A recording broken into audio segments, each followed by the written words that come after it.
出埃及記第1章，以色列的眾子各帶家眷和雅各一同來到埃及，他們的名字記在下面：有流便、西緬、利未、猶大、以撒迦、西布倫、便雅憫、但、拿弗他利、迦得、亞設。凡從雅各而生的，共有70人。約瑟已經在埃及，約瑟和他的弟兄並那一代的人都死了。以色列人生養眾多，並且繁茂，極其強盛，滿了那地。也不認識約瑟的新王起來治理埃及，對他的百姓說：看啊，這以色列民比我們還多，又比我們強盛。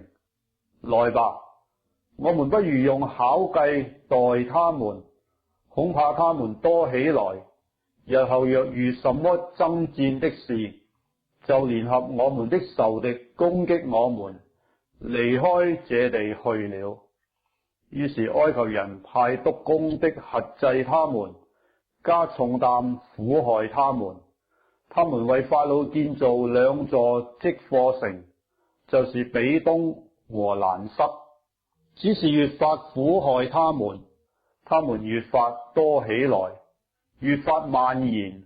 埃及人就因以色列人受煩。埃及人嚴嚴的使以色列人作工，使他們因作苦工覺得命苦。無論是和泥，是造磚，是作田間各樣的工，在一切的工上都嚴嚴的待他們。有希伯來的2個收生婆，一名斯弗拉，一名普俄。埃及王對他們說：你們為希伯來婦人收生，看他們臨盆的時候，若是男孩，就把他殺了；若是女孩，就留他存活。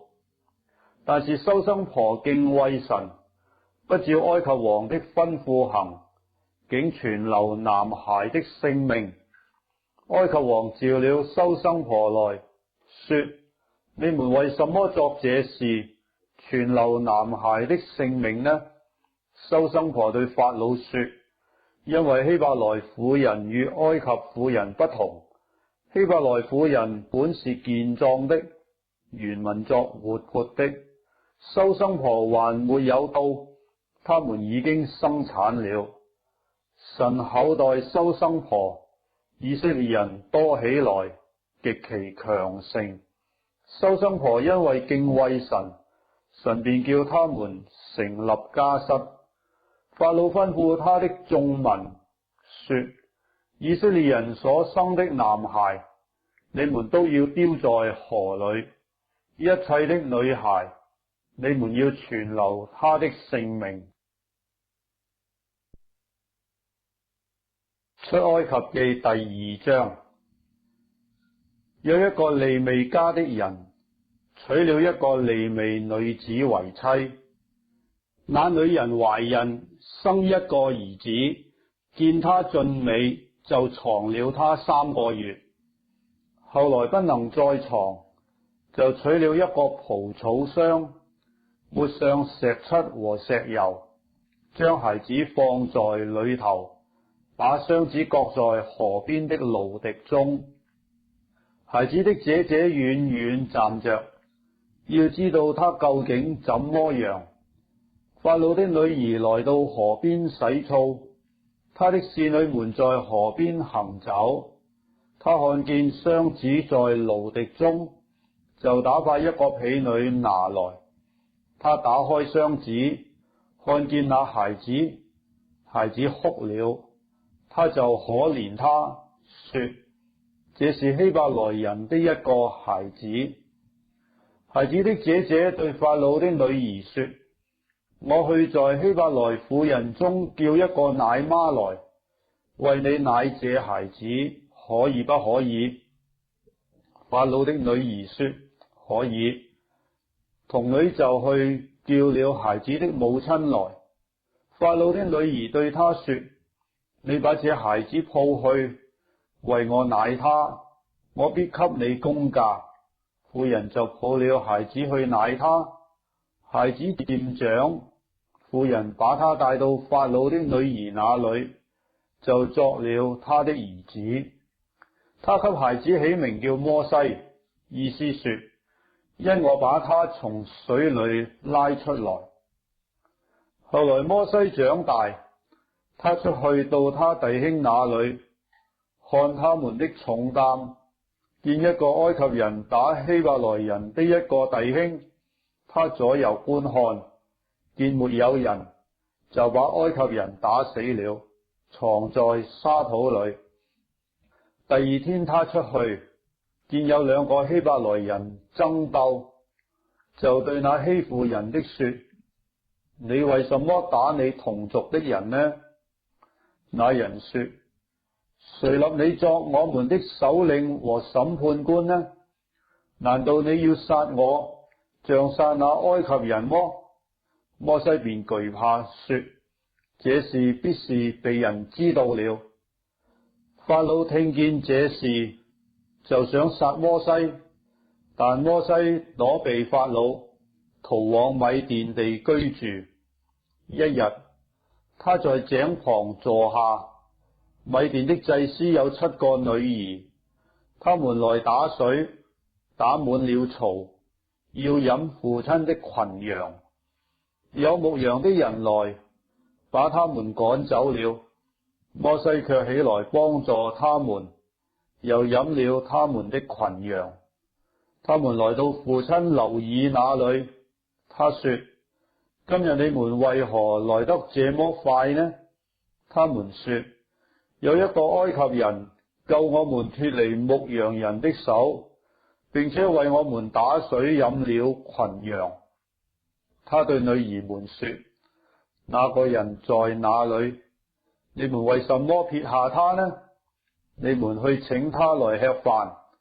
摩西甘心和那人同住。那人把他的女兒西波拉給摩西為妻。西波拉生了一個兒子，摩西給他起名叫革舜，意思說，因我在外邦作了寄居的。過了多年，埃及王死了，以色列人因作苦工，就嘆息哀求，他們的哀聲達於神。神聽見他們的哀聲，就紀念他與亞伯拉罕、以撒、雅各所立的約。神看顧以色列人，也知道他們的苦情。出埃及記第3章。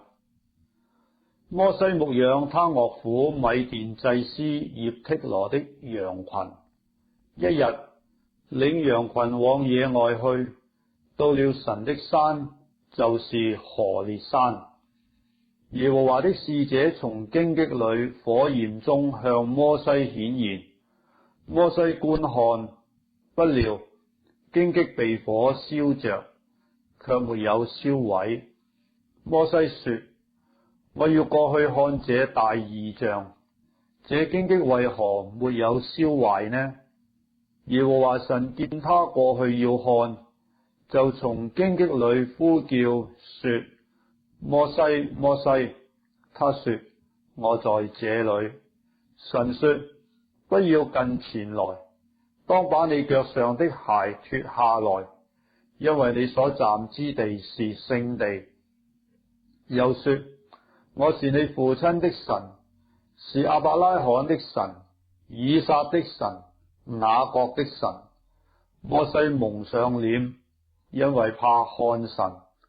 耶和華說：我的百姓在埃及所受的困苦，我實在看見了；他們因受督工的轄制所發的哀聲，我也聽見了。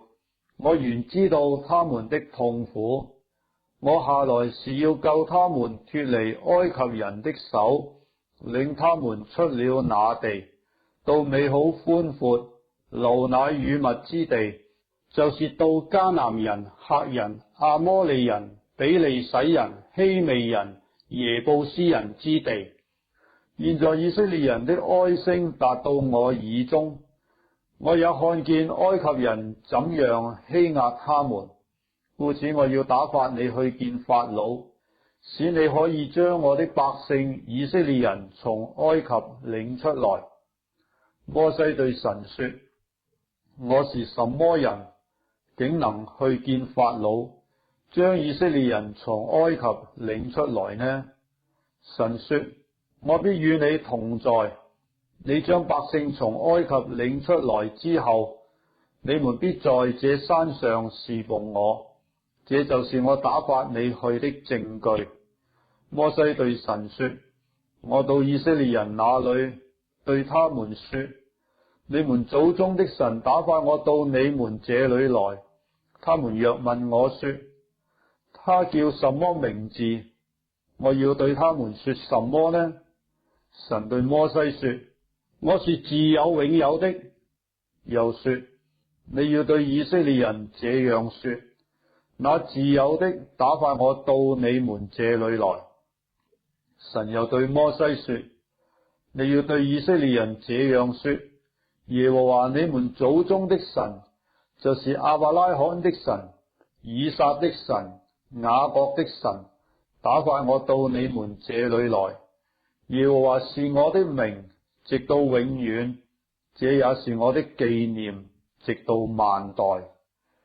你去招聚以色列的長老，對他們說：耶和華你們祖宗的神，就是亞伯拉罕的神、以撒的神、雅各的神，向我顯現，說：我實在眷顧了你們，我也看見埃及人怎樣待你們。我也說要將你們從埃及的困苦中領出來，往迦南人、赫人、阿摩利人、比利洗人、希未人、耶布斯人的地去，就是到流奶與蜜之地。他們必聽你的話，你和以色列的長老要去見埃及王，對他說：耶和華希伯來人的神遇見了我們，現在求你容我們往曠野去，走3天的路程，為要祭祀耶和華我們的神。我知道雖用大能的手，埃及王也不容你們去。我必伸手在埃及中間施行我一切的奇事，攻擊那地，然後他才容你們去。我必叫你們在埃及人眼前蒙恩，你們去的時候就不至於空手而去。但各婦女必向他的鄰舍，並居住在他家裏的女人，要金器、銀器和衣裳，好給你們的兒女穿戴。這樣你們就把埃及人的財物奪去了。出埃及記第4章。摩西回答說：他們必不信我，也不聽我的話，必說：耶和華並沒有向你顯現。耶和華對摩西說：你手裏是什麼？他說：是杖。耶和華說：丟在地上。他一丟下去，就變作蛇。摩西便跑開。耶和華對摩西說：伸出手來拿住他的尾巴，他必在你手中形變為杖。如此好叫他們信耶和華他們祖宗的神，就是亞伯拉罕的神、以撒的神、雅各的神，是向你顯現了。耶和華又對他說：把手放在懷裏。他就把手放在懷裏，及至抽出來，不料手長了大麻風，有雪那樣白。耶和華說：再把手放在懷裏。他就再把手放在懷裏，及至從懷裏抽出來，不料手已經復原，與周身的肉一樣。又說：倘或他們不聽你的話，也不信頭一個神蹟，他們必信第二個神蹟。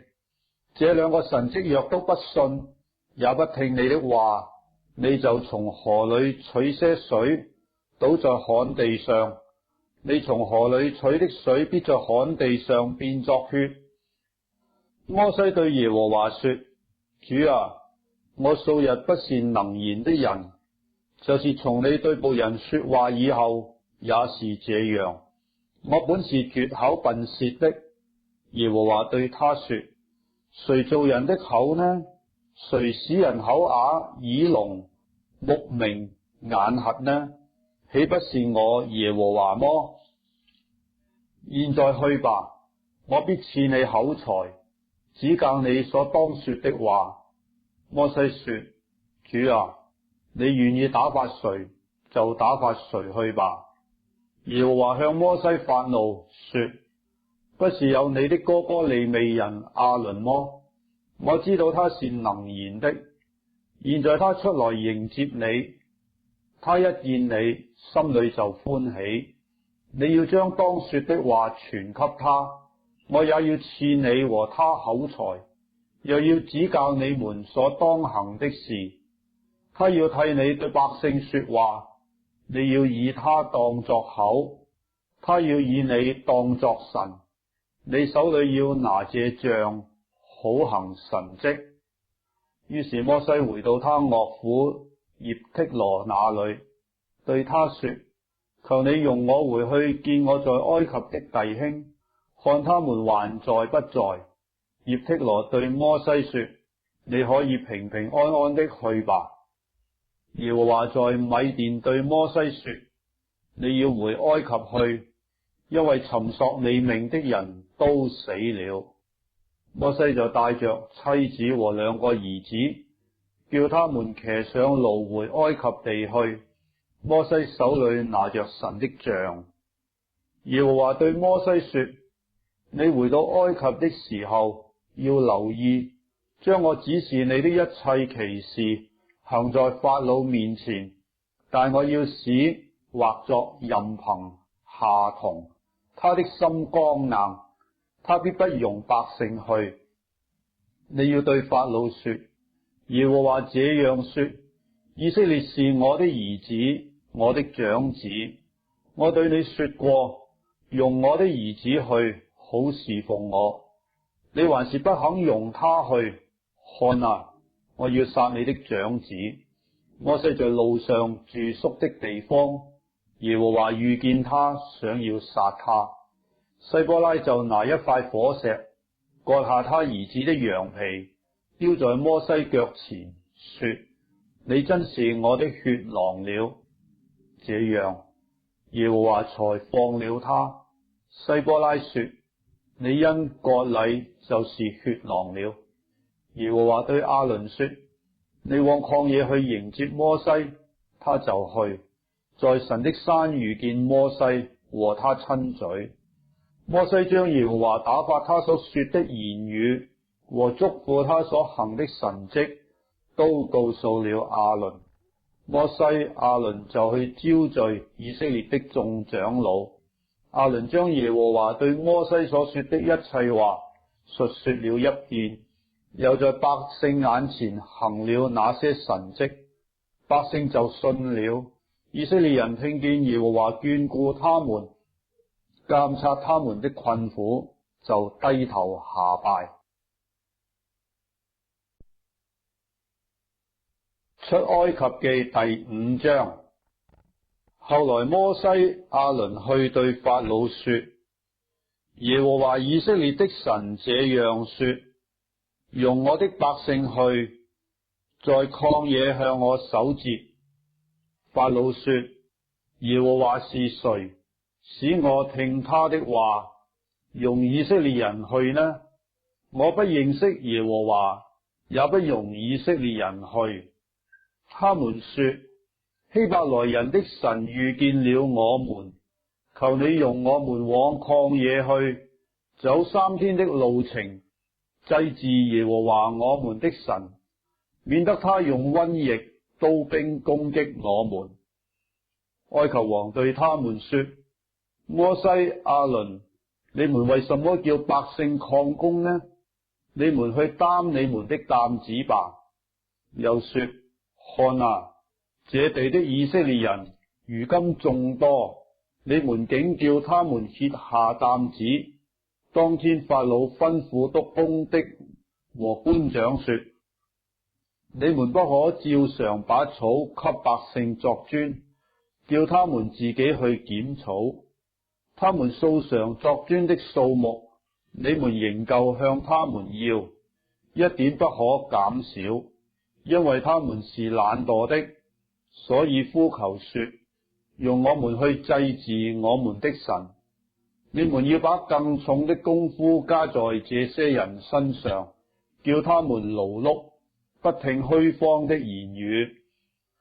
督工的和官長出來對百姓說：法老這樣說：我不給你們草，你們自己在哪裏能找草，就往哪裏去找吧。但你們的工一點不可減少。於是百姓散在埃及遍地，撿碎秸當作草。督工的催着說：你們一天當完一天的工，與先前有草一樣。法老督工的責打他所派以色列人的官長，說：你們昨天今天為什麼沒有照向來的數目作磚，完你們的工作呢？以色列人的官長就來哀告法老，說：為什麼這樣待你的僕人？督工的不把草給僕人，並且對我們說：作磚吧。看啊，你僕人挨了打，其實是你百姓的錯。但法老說：你們是懶惰的，你們是懶惰的，所以說容我們去祭祀耶和華。現在你們去作工吧，草是不給你們的，磚卻要如數交納。以色列人的官長聽說你們每天作磚的工作一點不可減少，就知道是遭遇禍患了。他們離了法老出來，正遇見摩西、亞倫站在對面，就向他們說：願耶和華監察你們，施行判斷，因你們使我們在法老和他臣僕面前有了臭名，把刀遞在他們手中殺我們。摩西回到耶和華那裏，說：主啊，你為什麼苦待這百姓呢？為什麼打發我去呢？自從我去見法老，奉你的名說話，他就苦待這百姓，你一點也沒有拯救他們。出埃及記第6章。耶和華對摩西說：現在你必看見我向法老所行的事，使他因我大能的手容以色列人去，且把他們趕出他的地。神曉諭摩西說：我是耶和華，我從前向亞伯拉罕、以撒、雅各顯現為全能的神。至於我名耶和華，他們未曾知道。我與他們堅定所立的約，要把他們寄居的迦南地賜給他們。我也聽見以色列人被埃及人苦待的哀聲，我也紀念我的約。所以你要對以色列人說：我是耶和華，我要用伸出來的膀臂重重的刑罰埃及人，救贖你們脫離他們的重擔，不作他們的苦工。我要以你們為我的百姓，我也要作你們的神。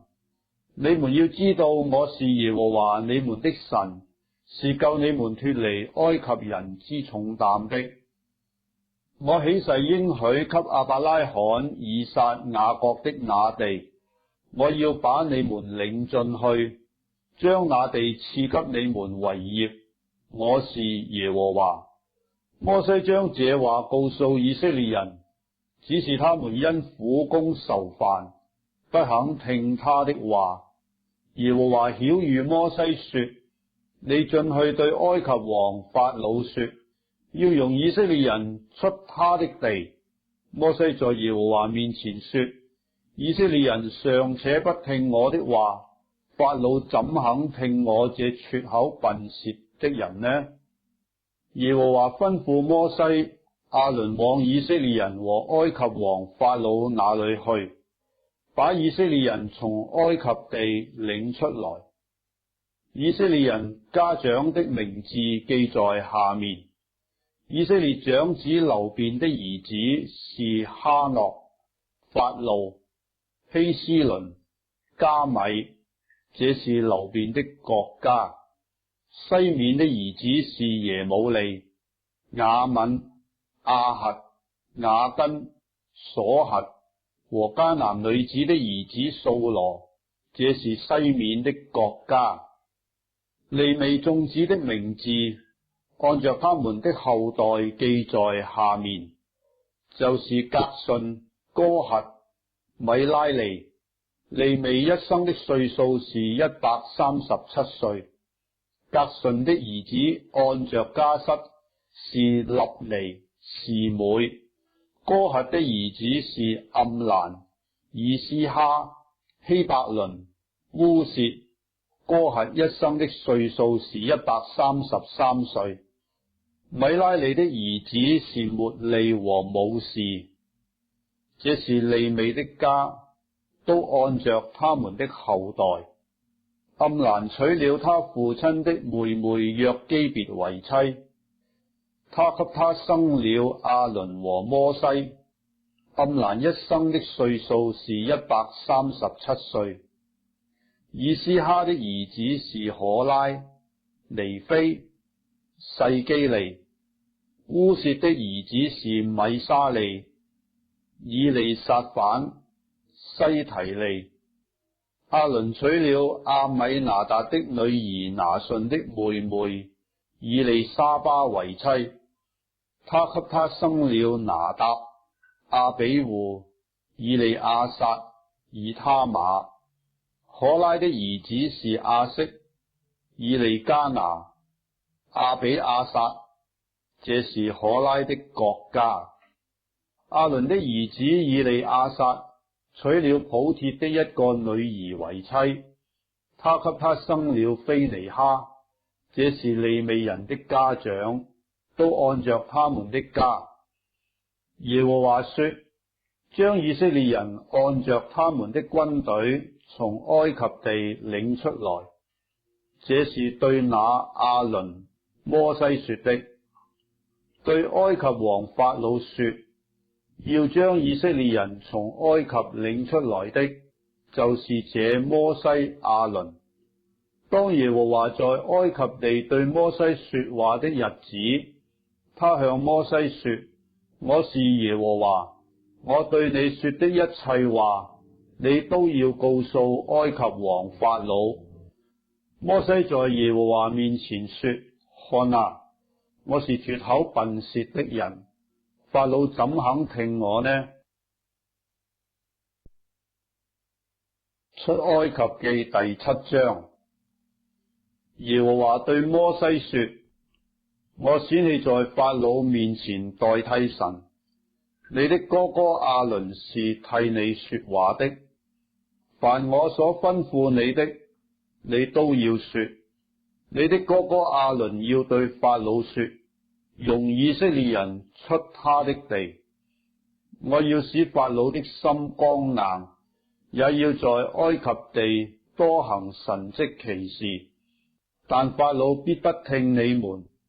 我要伸手重重的刑罰埃及，將我的軍隊以色列民從埃及地領出來。我伸手攻擊埃及，將以色列人從他們中間領出來的時候，埃及人就要知道我是耶和華。摩西、亞倫這樣行，耶和華怎樣吩咐他們，他們就照樣行了。摩西亞倫與法老說話的時候，摩西80歲，亞倫83歲。耶和華曉諭摩西亞倫說：法老若對你們說，你們行件奇事吧，你就吩咐亞倫說，把杖丟在法老面前，使杖變作蛇。摩西亞倫進去見法老，就照耶和華所吩咐的行。亞倫把杖丟在法老和臣僕面前，杖就變作蛇。於是法老召了博士和術士來，他們是埃及行法術的，也用邪術照樣而行。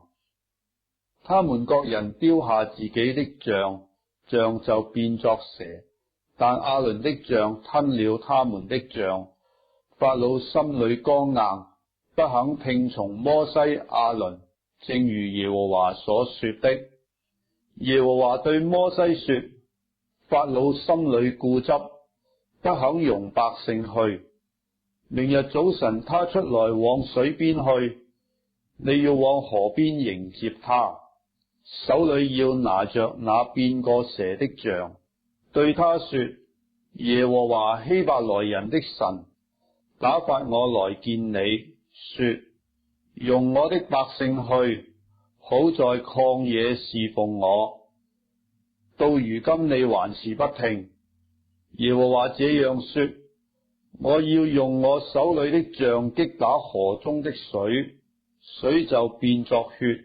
因此你必知道我是耶和華。河裏的魚必死，河也要腥臭，埃及人就要厭惡吃這河裏的水。耶和華曉諭摩西說：你對亞倫說，把你的杖伸在埃及所有的水以上，就是在他們的江河池塘以上，叫水都變作血，在埃及遍地，無論在木器中、石器中，都必有血。摩西亞倫就照耶和華所吩咐的行。亞倫在法老和臣僕眼前舉杖擊打河裏的水，河裏的水都變作血了，河裏的魚死了，河也腥臭了。埃及人就不能吃這河裏的水，埃及遍地都有了血。埃及行法術的，也用邪術照樣而行。法老心裏剛硬，不肯聽摩西亞倫，正如耶和華所說的。法老轉身進宮，也不把這事放在心上。埃及人都在河的兩邊挖地，要得水喝，因為他們不能喝這河裏的水。耶和華擊打河以後滿了7天。出埃及記第8章。耶和華吩咐摩西說：你進去見法老，對他說：耶和華這樣說，容我的百姓去，好侍奉我。你若不肯容他們去，我必使青蛙糟蹋你的四境。河裏要滋生青蛙，這青蛙要上來進你的宮殿和你的臥房，上你的床榻，進你臣僕的房屋，上你百姓的身上，進你的爐灶和你的團麵盤，又要上你和你百姓並你眾臣僕的身上。耶和華曉諭摩西說：你對亞倫說，把你的杖伸在江河池以上，使青蛙到埃及地上來。亞倫便伸杖在埃及的諸水以上，青蛙就上來遮滿了埃及地。行法術的也用他們的邪術照樣而行，叫青蛙上了埃及地。法老召了摩西亞倫來說：請你們求耶和華，使這青蛙離開我和我的民，我就容百姓去祭祀耶和華。摩西對法老說：任憑你吧，我要何時為你和你的臣僕，並你的百姓祈求除滅青蛙離開你和你的宮殿，只留在河裏呢？他說：明天。摩西說：可以照你的話吧，好叫你知道沒有像耶和華我們神的。青蛙要離開你和你的宮殿，並你的臣僕與你的百姓，只留在河裏。於是摩西、亞倫離開法老出去。摩西為擾害法老的青蛙呼求耶和華，耶和華就照摩西的話行，凡在房裏、院中、田間的青蛙都死了。眾人把青蛙聚攏成堆，遍地就都腥臭。但法老見災禍鬆緩，就硬着心不肯聽他們，正如耶和華所說的。耶和華吩咐摩西說：你對亞倫說，伸出你的杖擊打地上的塵土，使塵土在埃及遍地變作虱子，或作虼蚤、夏蟲。他們就這樣行。亞倫伸杖擊打地上的塵土，就在人身上和牲畜身上有了虱子，埃及遍地的塵土都變成虱子了。行法術的也用邪術要生出虱子來，卻是不能。於是，在人身上和牲畜身上都有了虱子。行法術的就對法老說：這是神的手段。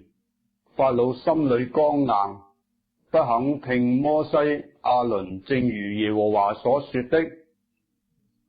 耶和華對摩西說：你清早起來，法老來到水邊，你站在他面前，對他說：耶和華這樣說，容我的百姓去，好侍奉我。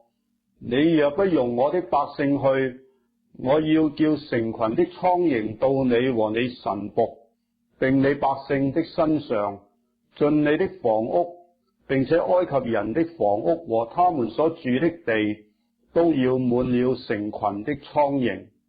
當那日，我必分別我百姓所住的歌珊地，使那裏沒有成群的蒼蠅，好叫你知道我是天下的耶和華。我要將我的百姓和你的百姓分別出來，明天必有這神蹟。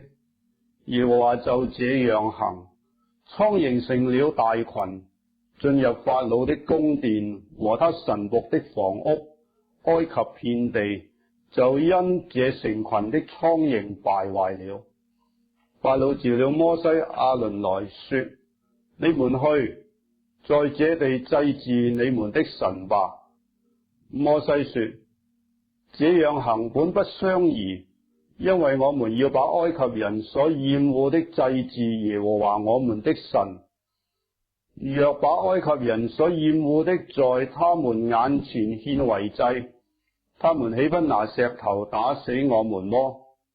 我們要往曠野去走3天的路程，照着耶和華我們神所要吩咐我們的祭祀他。法老說：我容你們去在曠野祭祀耶和華你們的神，只是不要走得很遠，求你們為我祈禱。摩西說：我要出去求耶和華，使成群的蒼蠅明天離開法老和法老的臣僕，並法老的百姓。法老卻不可再行詭詐，不容百姓去祭祀耶和華。於是摩西離開法老去求耶和華，耶和華就照摩西的話行，叫成群的蒼蠅離開法老和他的臣僕，並他的百姓，一個也沒有留下。這一次法老又硬着心，不容百姓去。出埃及記第9章。耶和華吩咐摩西說：你進去見法老，對他說：耶和華希伯來人的神這樣說，容我的百姓去，好侍奉我。你若不肯容他們去，仍舊強留他們，耶和華的手加在你田間的牲畜上，就是在馬、驢、駱駝、牛群、羊群上，必有重重的瘟疫。耶和華要分別以色列的牲畜和埃及的牲畜，凡屬以色列人的，一樣都不死。耶和華就定了時候，說：明天耶和華必在此地行這事。第二天耶和華就行這事，埃及的牲畜幾乎都死了，只是以色列人的牲畜一個都沒有死。法老打發人去看，誰知以色列人的牲畜連一個都沒有死。法老的心卻是固執，不容百姓去。耶和華吩咐摩西亞倫說：你們取幾捧爐灰，摩西要在法老面前向天揚起來。這灰要在埃及全地變作塵土，在人身上和牲畜身上成了起泡的瘡。摩西亞倫取了爐灰，站在法老面前，摩西向天揚起來，就在人身上和牲畜身上成了起泡的瘡。行法術的在摩西面前站立不住，因為在他們身上和一切埃及人身上都有這瘡。耶和華使法老的心剛硬，不聽他們，正如耶和華對摩西所說的。耶和華對摩西說：你清早起來，站在法老面前，對他說：耶和華希伯來人的神這樣說，容我的百姓去，好侍奉我，因為這一次我要叫一切的災殃臨到你和你臣僕，並你百姓的身上，叫你知道在普天下沒有像我的。我若伸手用瘟疫攻擊你和你的百姓，你早就從地上除滅了。其實我叫你存立，是特要向你顯我的大能，並要使我的名傳遍天下。你還向我的百姓自高，不容他們去麼？到明天約在這時候，我必叫重大的冰雹降下。自從埃及開國以來，沒有這樣的冰雹。現在你要打發人把你的牲畜和你田間一切所有的催進來，凡在田間不收回家的，無論是人是牲畜，冰雹必降在他們身上，他們就必死。法老的臣僕中懼怕耶和華這話的，便叫他的奴僕和牲畜跑進家來。但那不把耶和華這話放在心上的，就將他的奴僕和牲畜留在田裏。耶和華對摩西說：你向天伸杖，使埃及遍地的人身上和牲畜身上，並田間各樣菜蔬上都有冰雹。摩西向天伸杖，耶和華就打雷下雹，有火閃到地上，耶和華下雹在埃及地上。那時雹與火摻雜，甚是厲害。自從埃及成國以來，遍地沒有這樣的。在埃及遍地，雹擊打了田間所有的人和牲畜，並一切的菜蔬，又打壞田間一切的樹木。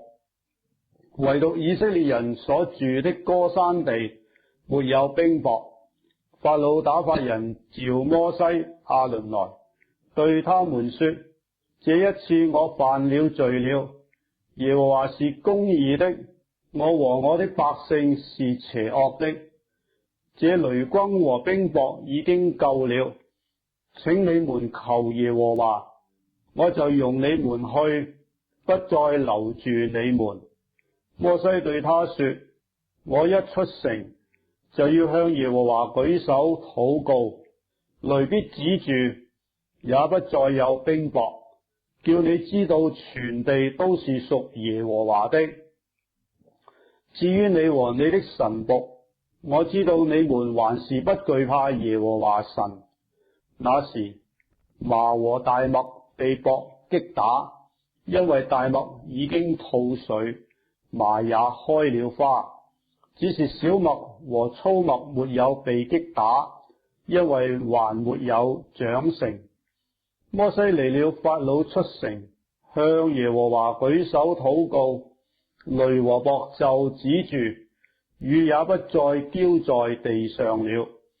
法老見雨和雹與雷止住，就越發犯罪，他和他的臣僕都硬着心。法老的心剛硬，不容以色列人去，正如耶和華藉着摩西所說的。出埃及記第10章。耶和華對摩西說：你進去見法老，我使他和他臣僕的心剛硬，為要在他們中間顯我這些神蹟，並要叫你將我向埃及人所作的事和在他們中間所行的神蹟傳於你兒子和你孫子的耳中，好叫你們知道我是耶和華。摩西、亞倫就進去見法老，對他說：耶和華希伯來人的神這樣說：你在我面前不肯自卑，要到幾時呢？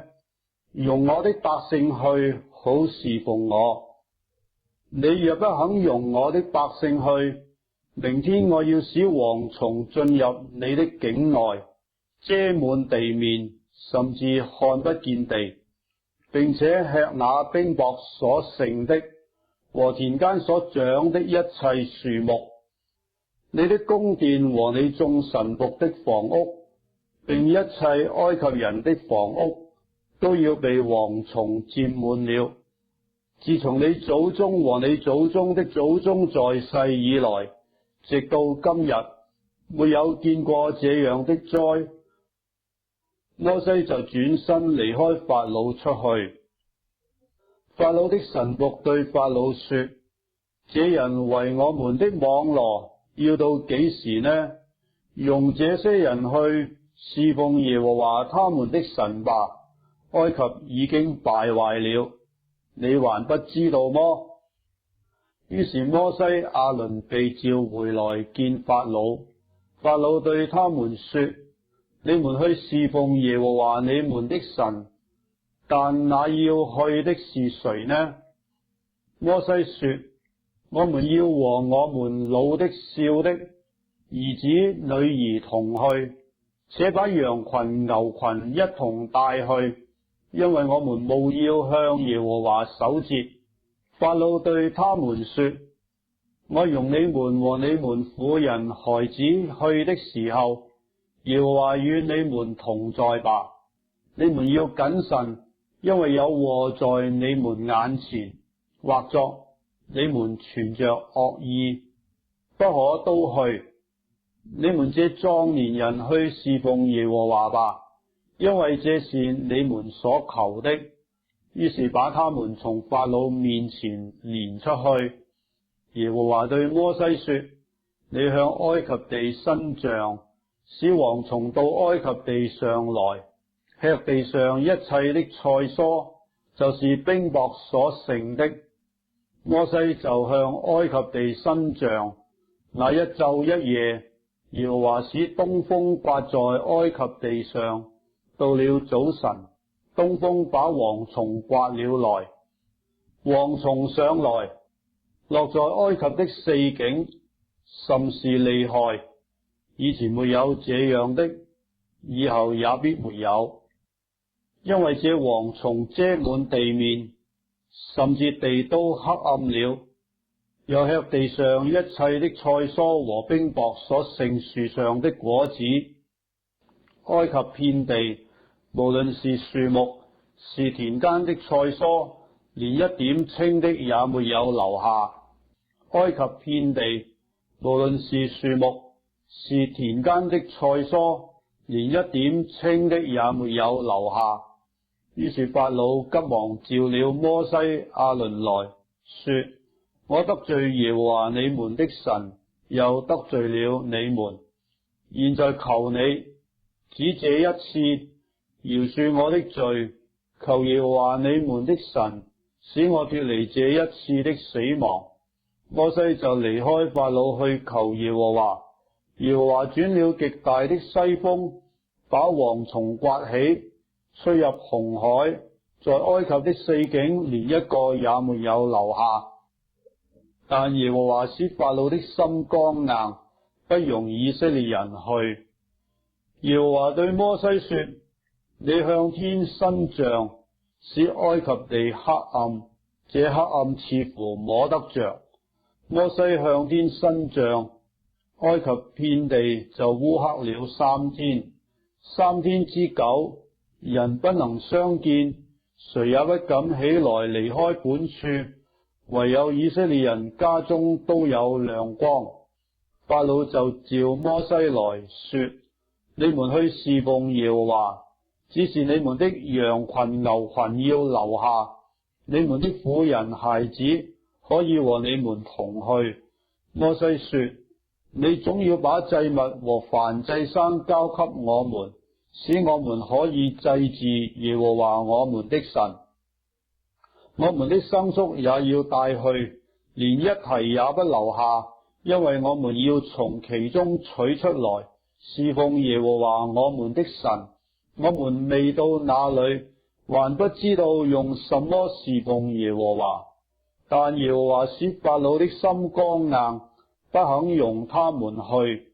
法老對摩西說：你離開我去吧，你要小心，不要再見我的面，因為你見我面的那日，你就必死。摩西說：你說得好，我必不再見你的面了。出埃及記第11章。耶和華對摩西說：我再使一樣的災殃臨到法老和埃及，然後他必容你們離開這地。他容你們去的時候，總要催逼你們都從這地出去。你要傳於百姓的耳中，叫他們男女各人向鄰舍要金器銀器。耶和華叫百姓在埃及人眼前蒙恩，並且摩西在埃及地法老臣僕和百姓的眼中看為極大。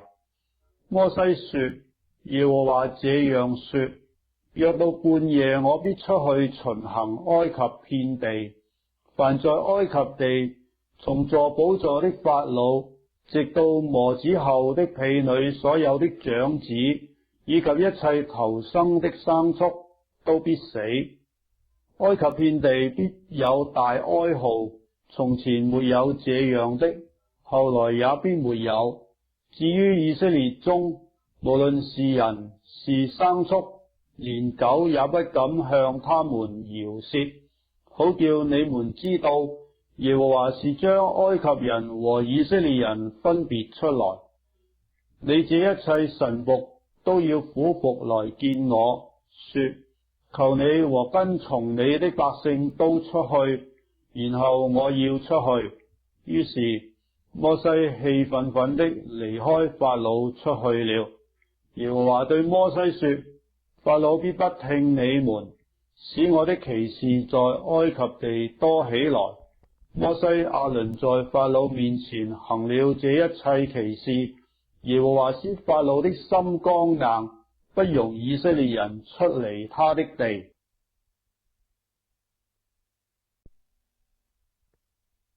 出埃及記第12章。耶和華在埃及地曉諭摩西亞倫說：你們要以本月為正月，為一年之首。你們吩咐以色列全會眾說：本月初10日，各人要按着父家取羊羔，一家一隻。若是一家的人太少，吃不了一隻羊羔，本人就要和他隔壁的鄰舍共取一隻。你們預備羊羔，要按着人數和飯量計算，要無殘疾1歲的公羊羔。你們或從綿羊裏取，或從山羊裏取都可以。要留到本月14日，在黃昏的時候，以色列全會眾把羊羔宰了。各家要取點血，塗在吃羊羔的房屋左右的門框上和門楣上。當夜要吃羊羔的肉，用火烤了，與無酵餅和苦菜同吃。不可吃生的，斷不可吃水煮的，要帶着頭、腿、五臟，用火烤了吃。不可剩下一點留到早晨，若留到早晨，要用火燒了。你們吃羊羔，當腰間束帶，腳上穿鞋，手中拿杖，趕緊的吃。這是耶和華的逾越節。因為那夜我要巡行埃及地，把埃及地一切頭生的，無論是人是牲畜，都擊殺了，又要敗壞埃及一切的神。我是耶和華。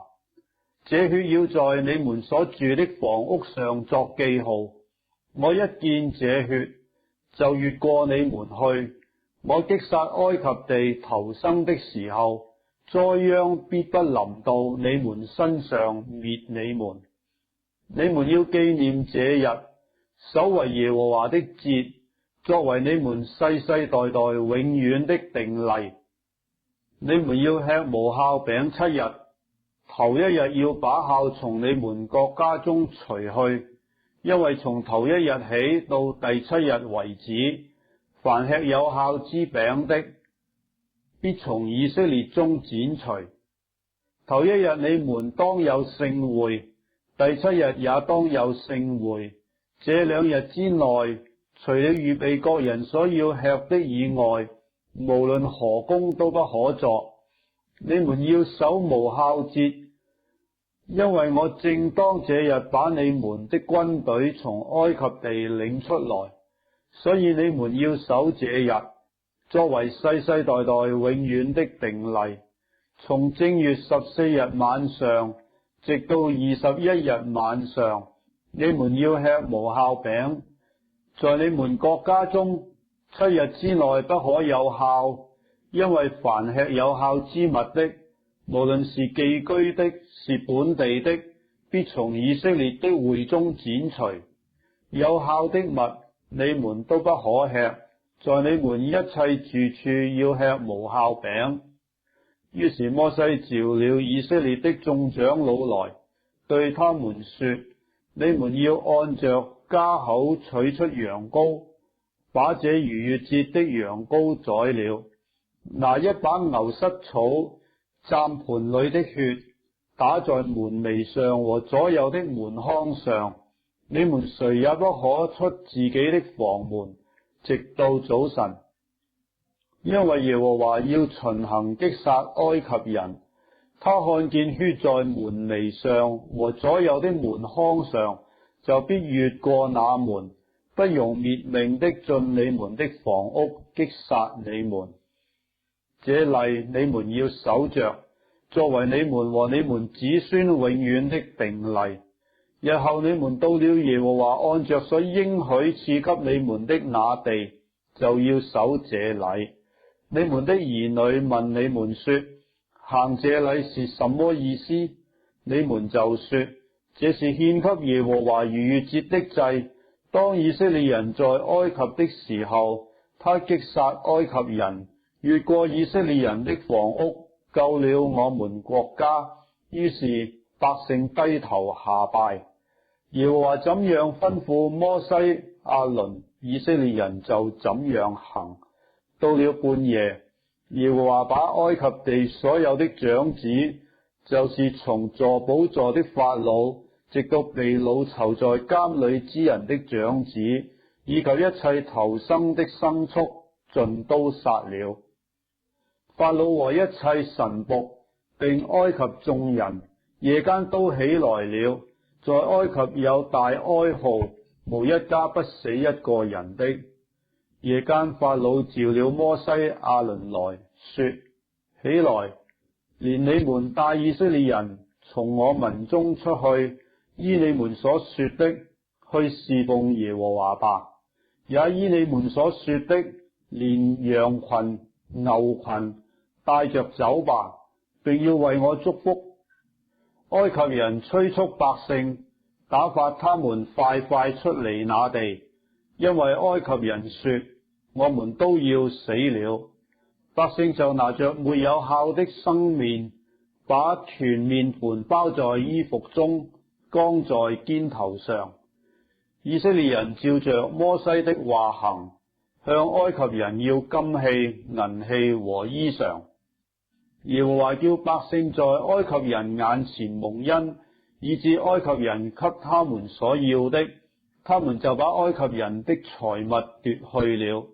以色列人從蘭塞起行，往疏割去，除了婦人孩子，步行的男人約有60萬，又有許多閒雜人，並有羊群、牛群和他們一同上去。他們用埃及帶出來的生麵烤成無酵餅，這生麵原沒有發起，因為他們被催逼離開埃及，不能耽延，也沒有為自己預備什麼食物。以色列人住在埃及共有430年，正滿了430年的那一天，耶和華的軍隊都從埃及地出來了。這夜是耶和華的夜，因耶和華領他們出了埃及地，所以當向耶和華謹守，是以色列眾人世世代代該謹守的。耶和華對摩西、亞倫說：逾越節的例是這樣，外邦人都不可吃這羊羔，但各人用銀子買的奴僕，既受了割禮就可以吃。寄居的和僱工人都不可吃，應當在一個房子裏吃，不可把一點肉從房子裏帶到外頭去。羊羔的骨頭一根也不可折斷。以色列全會眾都要守這禮。若有外人寄居在你們中間，願向耶和華守逾越節，他所有的男子務要受割禮，然後才容他前來遵守。他也就像本地人一樣，但未受割禮的都不可吃這羊羔。本地人和寄居在你們中間的外人同歸一例。耶和華怎樣吩咐摩西、亞倫，以色列眾人就怎樣行了。正當那日，耶和華將以色列人按着他們的軍隊從埃及地領出來。出埃及記第13章。耶和華曉諭摩西說：以色列中凡頭生的，無論是人是牲畜，都是我的，要分別為聖歸我。摩西對百姓說：你們要紀念從埃及為奴之家出來的這日，因為耶和華用大能的手將你們從這地方領出來，有酵的餅都不可吃。亞筆月間的這日是你們出來的日子。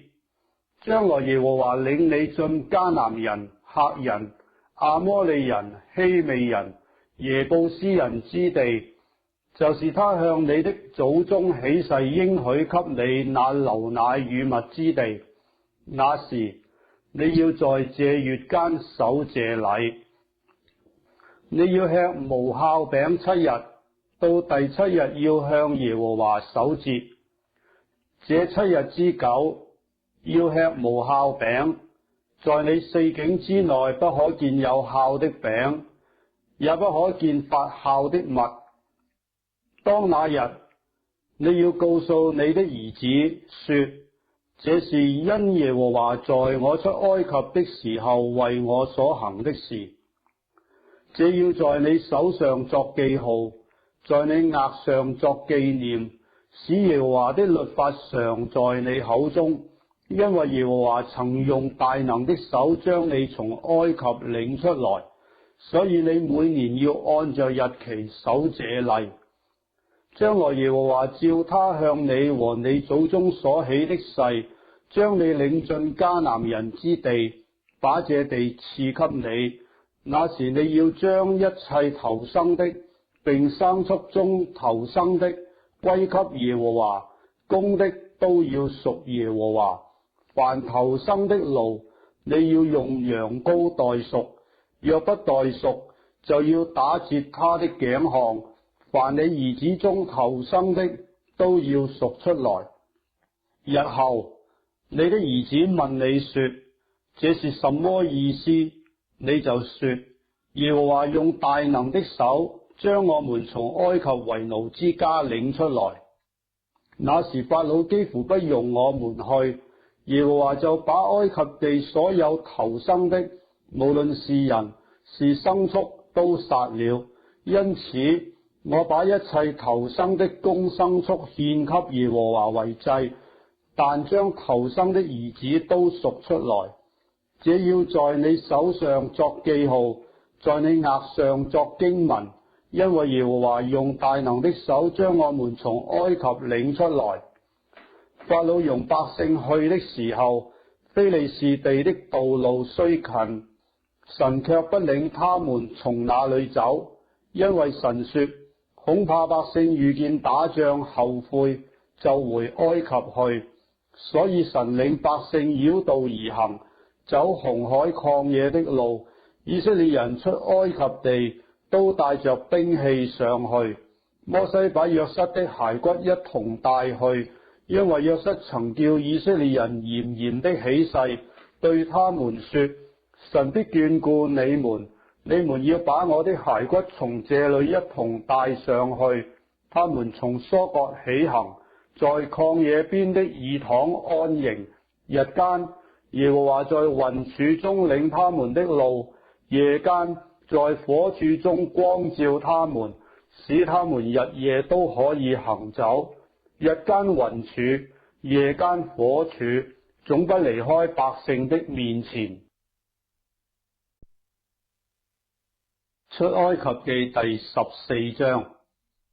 耶和華曉諭摩西說，你吩咐以色列人轉回，安營在比哈希錄前，密奪和海的中間，對着巴力洗分靠近海邊安營。法老必說，以色列人在地中繞迷了，曠野把他們困住了。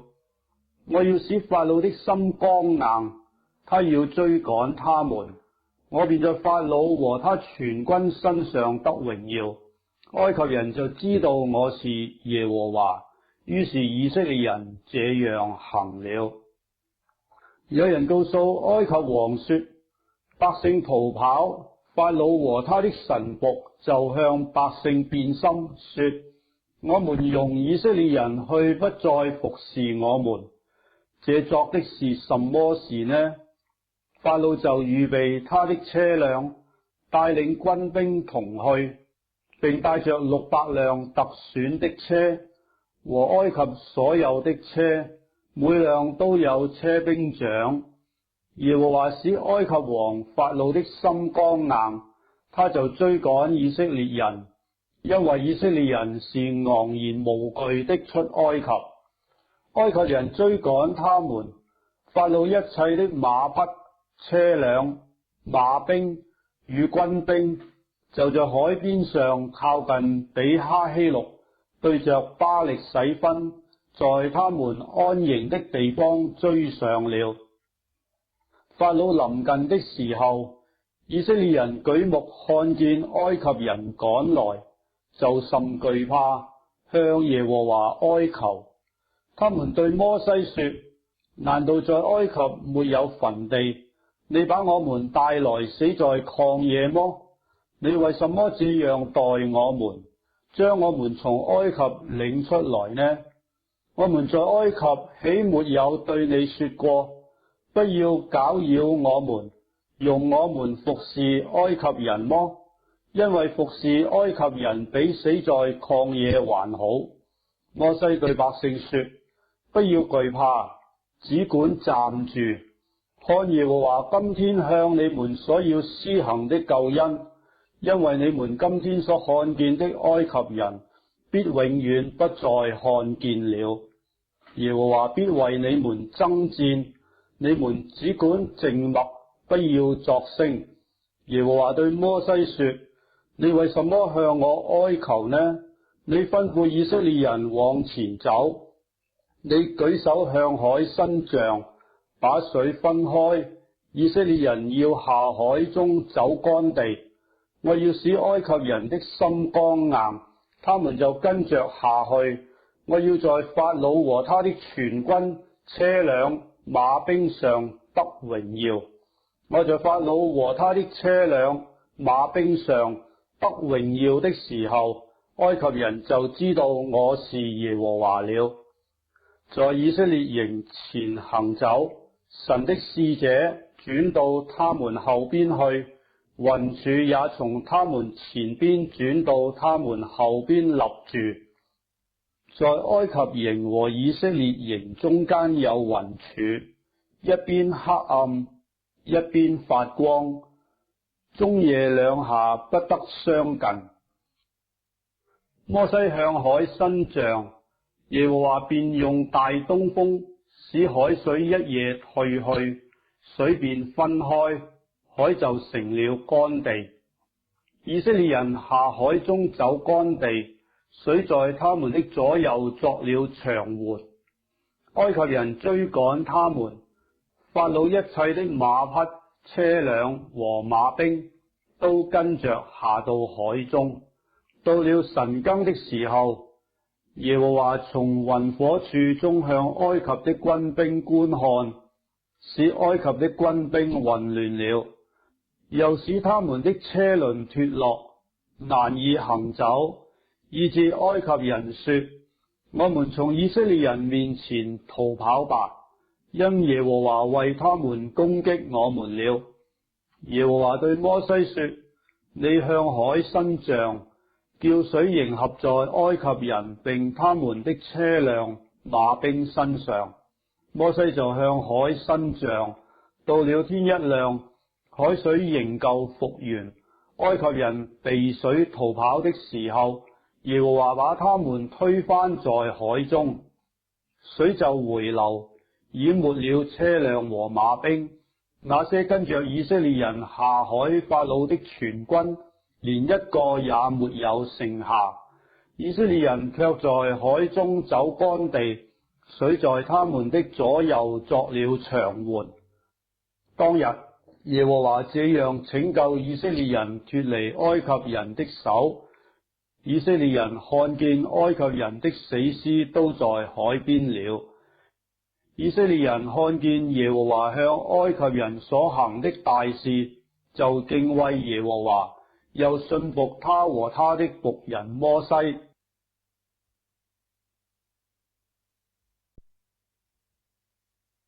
出埃及記第15章。那時，摩西和以色列人向耶和華唱歌說：我要向耶和華歌唱，因他大大戰勝，將馬和騎馬的投在海中。耶和華是我的力量，我的詩歌，也成了我的拯救。這是我的神，我要讚美他，是我父親的神，我要尊崇他。耶和華是戰士，他的名是耶和華。法老的車輛、軍兵，耶和華已拋在海中，他特選的軍長都沉於紅海，深水淹沒他們，他們如同石頭墜到深處。耶和華啊，你的右手施展能力，顯出榮耀。耶和華啊，你的右手摔碎仇敵，你大發威嚴，推翻那些起來攻擊你的。你發出烈怒如火，消滅他們像燒碎秸一樣。你發地中的氣，水便聚起成堆，大水直立如壘，海中的深水凝結。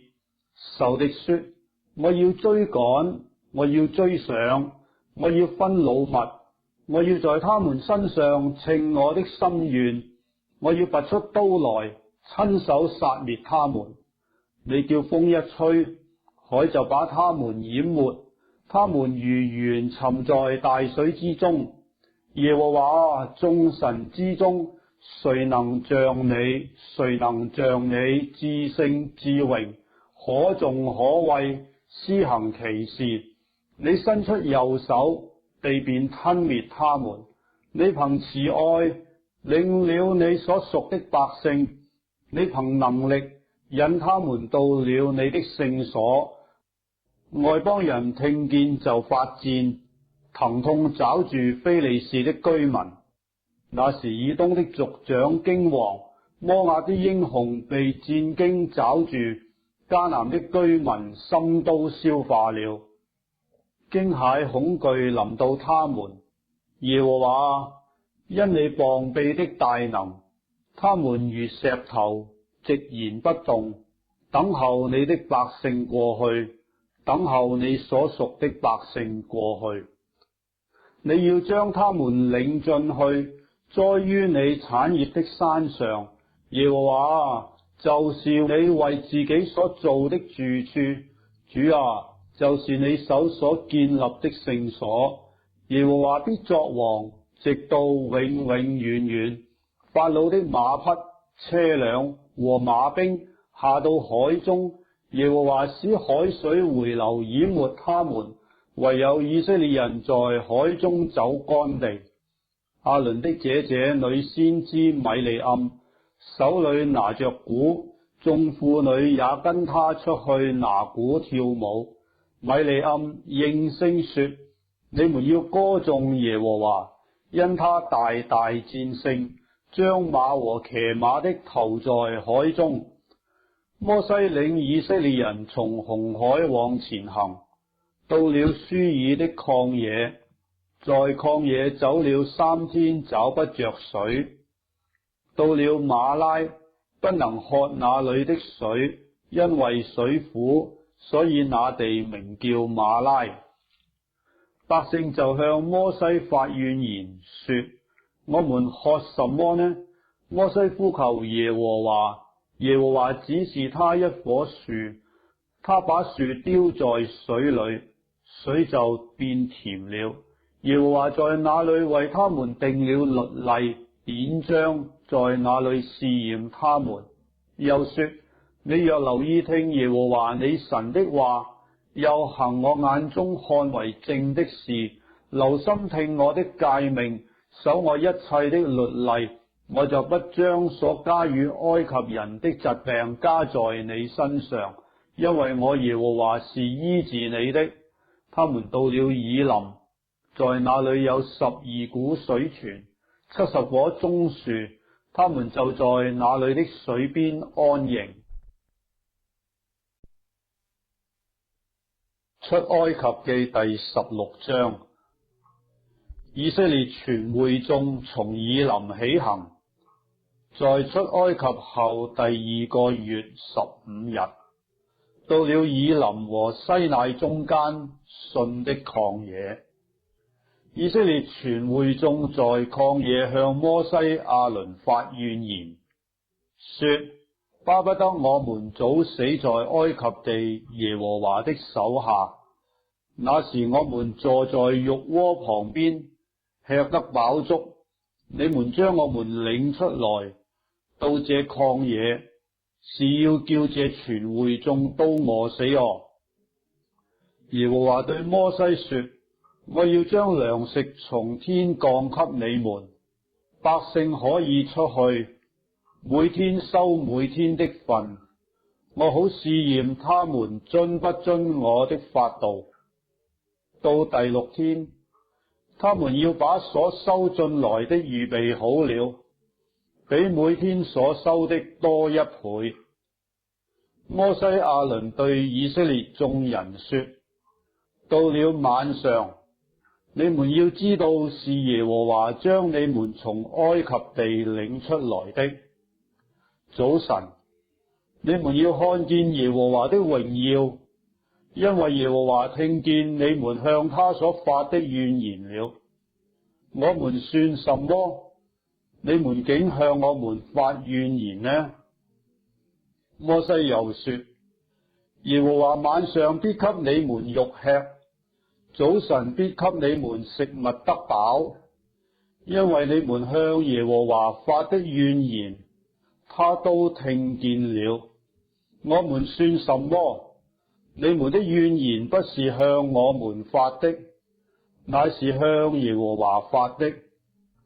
摩西對亞倫說：你告訴以色列全會眾說，你們就近耶和華面前，因為他已經聽見你們的怨言了。亞倫正對以色列全會眾說話的時候，他們向曠野觀看，不料耶和華的榮光在雲中顯現。耶和華曉諭摩西說：我已經聽見以色列人的怨言，你告訴他們說，到黃昏的時候，你們要吃肉，早晨必有食物得飽，你們就知道我是耶和華你們的神。到了晚上，有鵪鶉飛來，遮滿了營，早晨在營四圍的地上有露水，露水上升之後，不料野地面上有如白霜的小圓物，以色列人看見，不知道是什麼，就彼此對問說：這是什麼呢？摩西對他們說：這就是耶和華給你們吃的食物。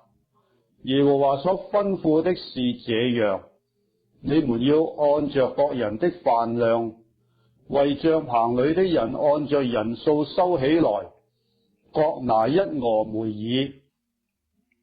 以色列人就這樣行，有多收的，有少收的，及至用俄梅爾量一量，多收的也沒有餘，少收的也沒有缺，各人按着自己的飯量收取。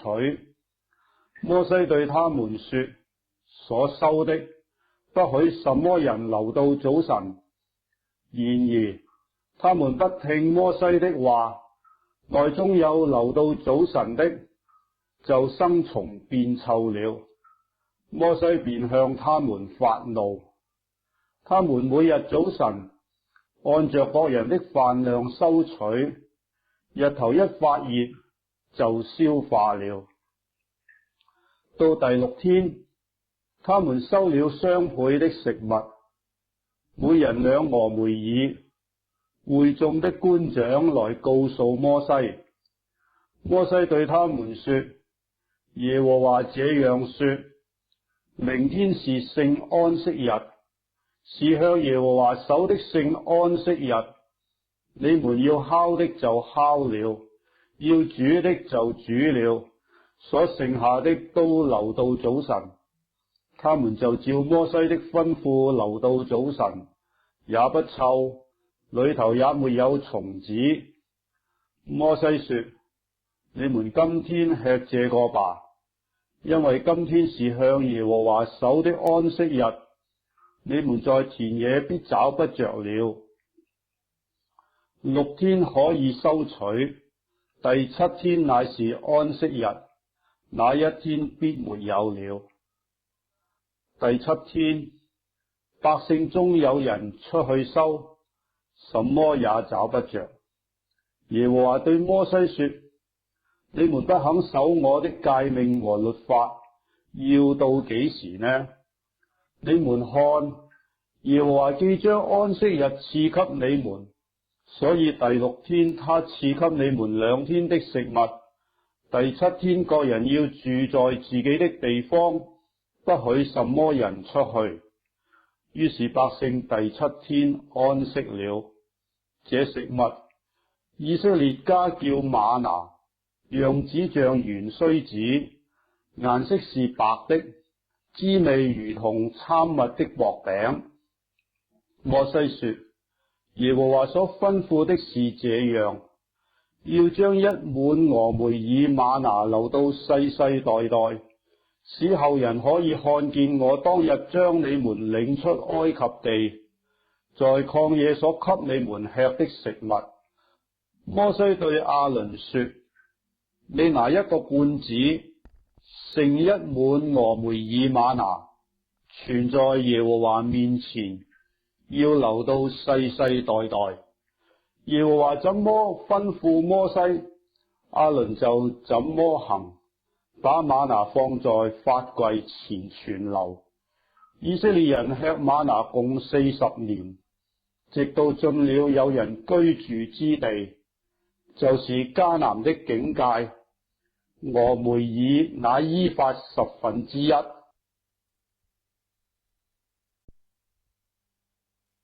出埃及記第17章。以色列全會眾都遵耶和華的吩咐，按着站口從汛的曠野往前行，在利非定安營，百姓沒有水喝，所以與摩西爭鬧，說：給我們水喝吧。摩西對他們說：你們為什麼與我爭鬧？為什麼試探耶和華呢？百姓在那裏甚渴，要喝水，就向摩西發怨言，說：你為什麼將我們從埃及領出來，使我們和我們的兒女並牲畜都渴死呢？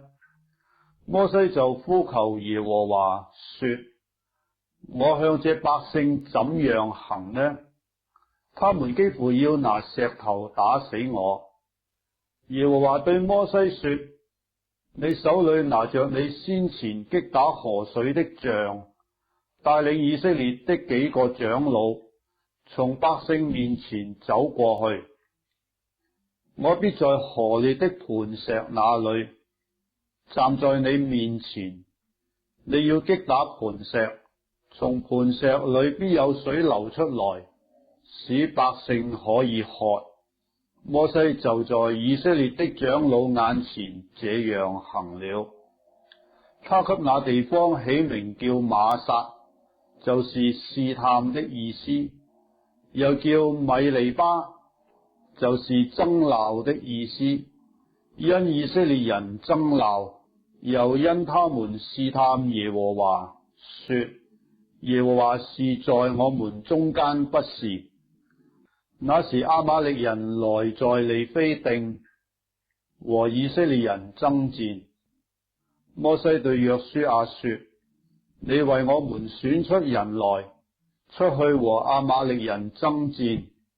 明天我手裏要拿着神的杖，站在山頂上。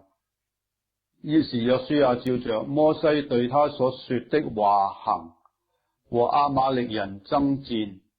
摩西、亞倫與戶珥都上了山頂。摩西何時舉手，以色列人就得勝；何時垂手，亞瑪力人就得勝。但摩西的手發沉，他們就搬石頭來放在他以下，他就坐在上面。亞倫與戶珥扶着他的手，一個在這邊，一個在那邊，他的手就穩住，直到日落的時候。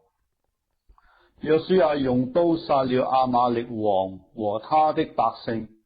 耶和華對摩西說：我要將亞瑪力的名號從天下全然塗抹了。你要將這話寫在書上作紀念，又念給約書亞聽。摩西築了一座壇，起名叫耶和華尼西，就是耶和華是我升旗的意思。又說，耶和華已經起了誓，必世世代代和亞瑪力人爭戰。出埃及記第18章。摩西的岳父米甸祭司葉忒羅聽見神為摩西和神的百姓以色列所行的一切事，就是耶和華將以色列從埃及領出來的事，便帶着摩西的妻子西波拉，就是摩西從前打發回去的，又帶着西波拉的兩個兒子，一個名叫革舜，因為摩西說我在外邦作了寄居的；一個名叫以利以謝，因為他說我父親的神幫助了我，救我脫離法老的刀。摩西的岳父葉忒羅帶着摩西的妻子和兩個兒子來到神的山，就是摩西在曠野安營的地方。他對摩西說：我是你岳父葉忒羅，帶着你的妻子和兩個兒子來到你這裏。摩西迎接他的岳父，向他下拜，與他親嘴，彼此問安，都進了帳棚。摩西將耶和華為以色列的緣故向法老和埃及人所行的一切事，以及路上所遭遇的一切艱難，並耶和華怎樣搭救他們，都述說與他岳父聽。葉忒羅因耶和華待以色列的一切好處，就是拯救他們脫離埃及人的手，便甚歡喜。葉忒羅說：耶和華是應當稱頌的，他救了你們脫離埃及人和法老的手，將這百姓從埃及人的手下救出來。我現今在埃及人向這百姓發狂傲的事上，得知耶和華比萬神都大。摩西的岳父葉忒羅把燔祭和平安祭獻給神，亞倫和以色列的眾長老都來了，與摩西的岳父在神面前吃飯。第二天，摩西坐着審判百姓，百姓從早到晚都站在摩西的左右。摩西的岳父看見他向百姓所作的一切事，就說：你向百姓作的是什麼事呢？你為什麼獨自坐着，眾百姓從早到晚都站在你的左右呢？摩西對岳父說：這是因百姓到我這裏來求問神，他們有事的時候就到我這裏來，我便在兩造之間施行審判。我又叫他們知道神的律例和法度。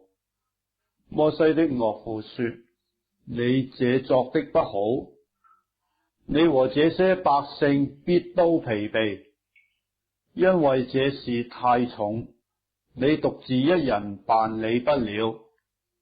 現在你要聽我的話，我為你出個主意，願神與你同在。你要替百姓到神面前，將案件奏告神，又要將律例和法度教訓他們，指示他們當行的道，當作的事，並要從百姓中揀選有才能的人，就是敬畏神、誠實無妄、恨不義之財的人，派他們作千夫長、百夫長、50夫長、10夫長管理百姓，叫他們隨時審判百姓，大事都要呈到你這裏，小事他們自己可以審判，這樣你就輕省些，他們也可以同當此任。你若這樣行，神也這樣吩咐你，你就能受得住，這百姓也都平平安安歸回他們的住處。於是摩西聽從他岳父的話，按着他所說的去行。摩西從以色列人中揀選了有才能的人，立他們為百姓的首領，作千夫長、百夫長、50夫長、10夫長。他們隨時審判百姓，有難斷的案件，就呈到摩西那裏，但各樣小事他們自己審判。此後，摩西讓他的岳父去，他就往本地去了。出埃及記第19章。以色列人出埃及地以後，滿了3個月的那一天，就來到西乃的曠野。他們離了利非定，來到西乃的曠野，就在那裏的山下安營。摩西到神那裏，耶和華從山上呼喚他說：你要這樣告訴雅各家，曉諭以色列人說：我向埃及人所行的事，你們都看見了，且看見我如鷹將你們背在翅膀上，帶來歸我。如今你們若實在聽從我的話，遵守我的約，就要在萬民中作屬我的子民，因為全地都是我的。你們要歸我作祭司的國度，為聖潔的國民。這些話你要告訴以色列人。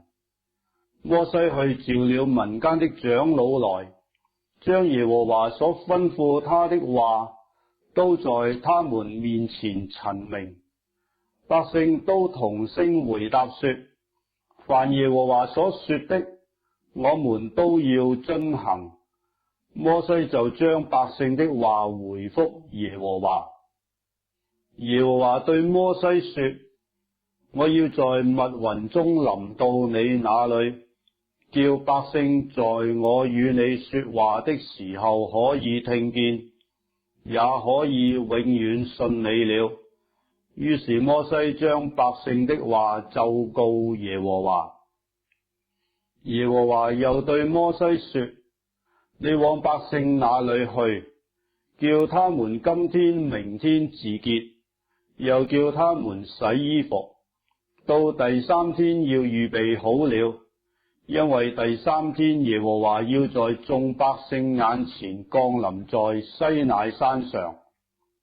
你要在山的四圍給百姓定界限，說：你們當謹慎，不可上山去，也不可摸山的邊界，凡摸這山的，必要治死他；不可用手摸他，必用石頭打死，或用箭射透。無論是人是牲畜，都不得活。到角聲拖長的時候，他們才可到山根來。摩西下山往百姓那裏去，叫他們自潔，他們就洗衣服。他對百姓說：到第3天要預備好了，不可親近女人。到了第3天早晨，在山上有雷轟、閃電和密雲，並且角聲甚大，營中的百姓盡都發顫。摩西率領百姓出營迎接神，都站在山下。西乃全山冒煙，因為耶和華在火中降於山上，山的煙氣上騰，如燒窯一般，遍山大大的震動，角聲漸漸的高而又高。摩西就說話，神有聲音答應他。耶和華降臨在西乃山頂上，耶和華召摩西上山頂，摩西就上去。耶和華對摩西說：你下去囑咐百姓，不可闖過來到我面前觀看，恐怕他們有多人死亡。又叫親近我的祭司自潔，恐怕我忽然出來擊殺他們。摩西對耶和華說：百姓不能上西乃山，因為你已經囑咐我們說，要在山的四圍定界限，叫山成聖。耶和華對他說：下去吧，你要和亞倫一同上來，只是祭司和百姓不可闖過來上到我面前，恐怕我忽然出來擊殺他們。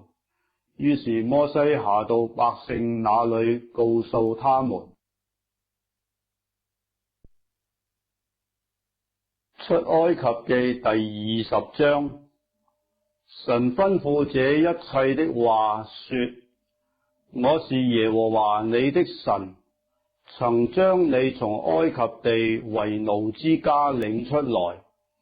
除了我以外，你不可有別的神，不可為自己雕刻偶像，也不可作什麼形象，仿佛上天下地和地底下水中的百物。不可跪拜那些像，也不可侍奉他，因為我耶和華你的神是忌邪的神。恨我的，我必追討他的罪，自父及子，直到3、4代。愛我、守我誡命的，我必向他們發慈愛，直到千代。不可妄稱耶和華你神的名，因為妄稱耶和華名的，耶和華必不以他為無罪。當紀念安息日，守為聖日。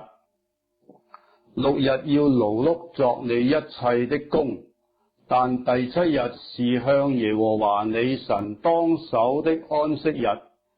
這一日，你和你的兒女、僕婢、牲畜，並你城裏寄居的客旅，無論何工都不可作，因為6日之內，耶和華造天地海和其中的萬物，第7日便安息，所以耶和華賜福與安息日，定為聖日。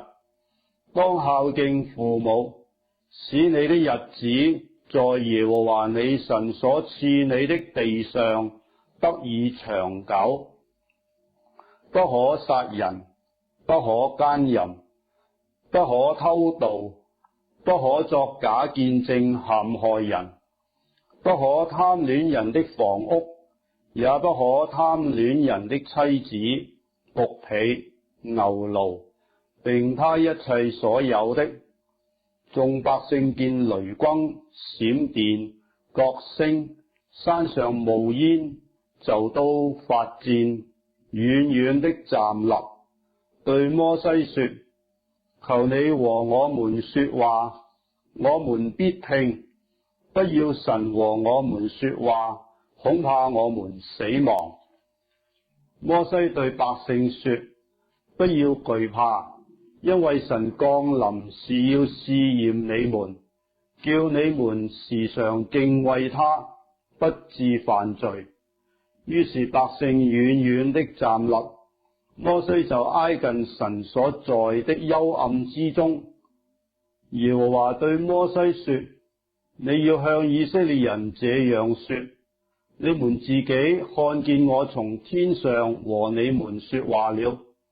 你們不可作什麼神像與我相配，不可為自己作金銀的神像。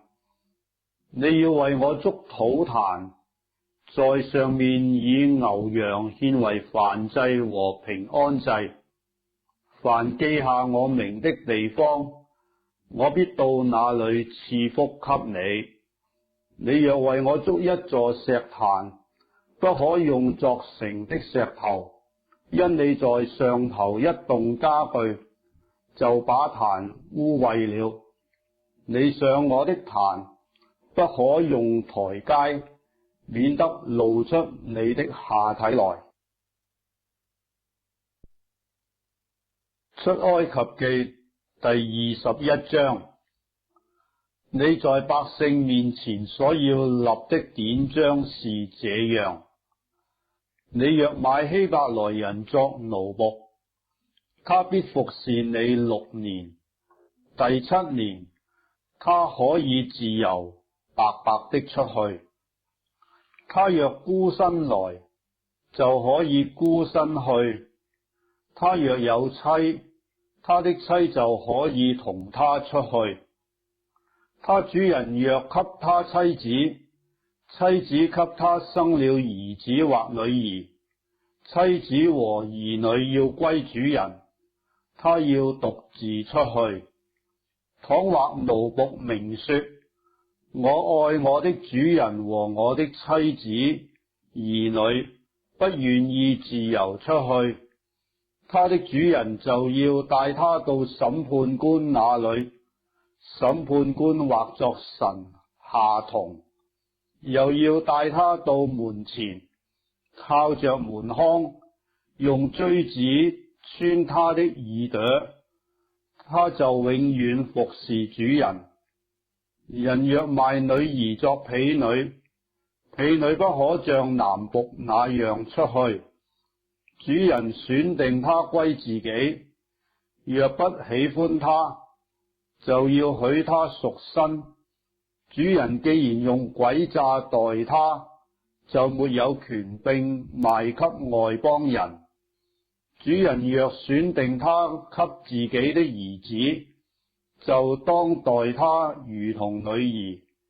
若另娶一個，那女子的吃食、衣服並好合的事，仍不可減少。若不向他行這3樣，他就可以不用錢贖，白白的出去。打人以致打死的，必要把他治死。人若不是埋伏着殺人，乃是神交在他手中，我就設下一個地方，他可以往那裏逃跑。人若任意用詭計殺了他的鄰舍，就是逃到我的壇那裏，也當捉去把他治死。打父母的，必要把他治死；拐帶人口，或是把人賣了，或是留在他手下，必要把他治死；咒罵父母的，必要把他治死。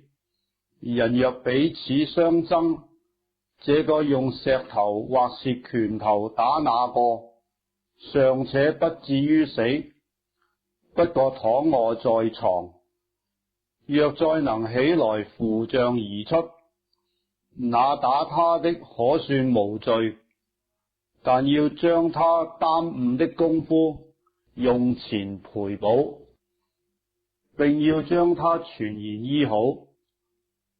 人若用棍子打奴僕或婢女，立時死在他的手下，他必要受刑。若過1-2天才死，就可以不受刑，因為是用錢買的。人若彼此爭鬥，傷害有孕的婦人，甚至墜胎，隨後卻無別害，那傷害他的，總要按婦人的丈夫所要的，照審判官所斷的受罰。若有別害，就要以命償命，以眼還眼，以牙還牙，以手還手，以腳還腳，以烙還烙，以傷還傷，以打還打。人若打壞了他奴僕或是婢女的一隻眼，就要因他的眼放他去得醫治由。若打掉了他奴僕或是婢女的一個牙，就要因他的牙放他去得醫治由。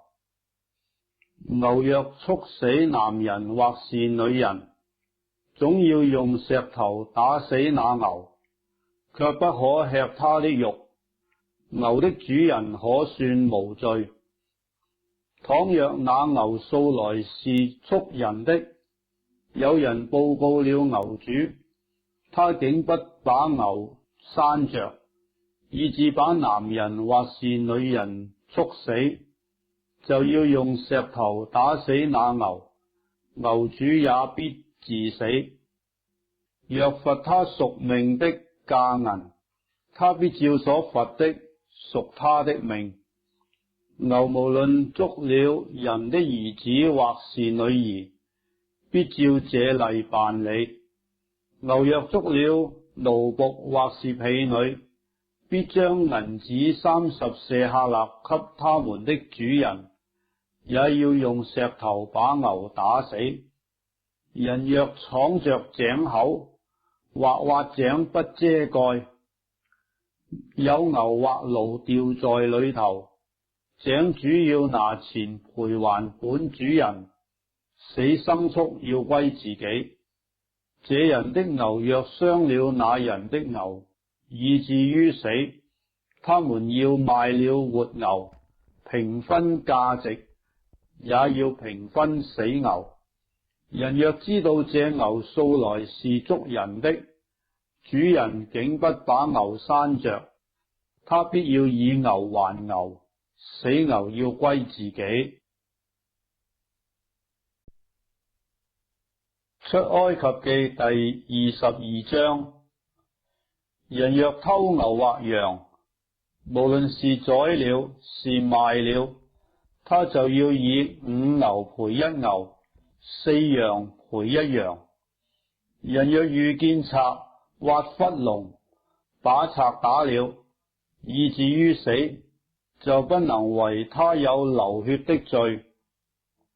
若太陽已經出來，就為他有流血的罪。賊若被拿，總要賠還。若他一無所有，就要被賣，頂他所偷的物。若他所偷的或牛或驢或羊，仍在他手下存活，他就要加倍賠還。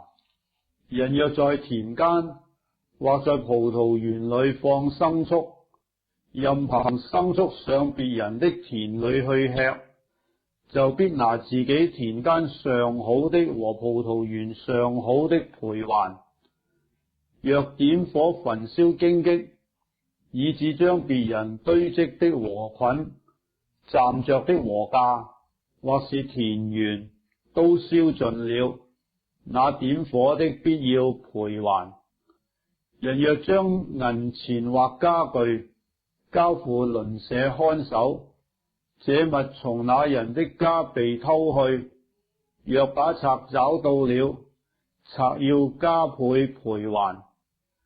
若找不到賊，那家主必就近審判官，要看看他拿了原主的物件沒有。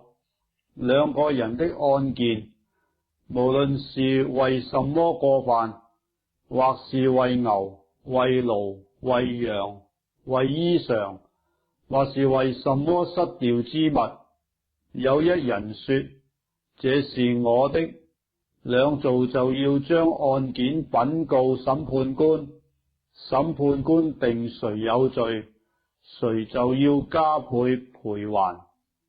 人若將驢或牛或羊或別的牲畜交付鄰舍看守，牲畜或死或受傷或被趕去，無人看見，那看守的人要憑着耶和華起誓，手裏未曾拿鄰舍的物，本主就要罷休，看守的人不必賠還。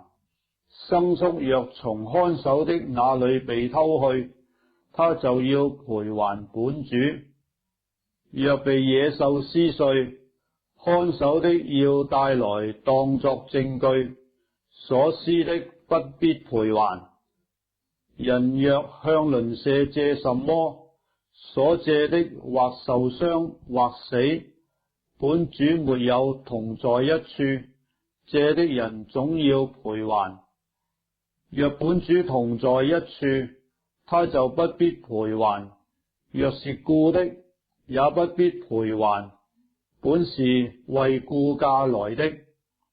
人若引誘沒有受聘的處女與他行淫，他總要交出聘禮娶她為妻。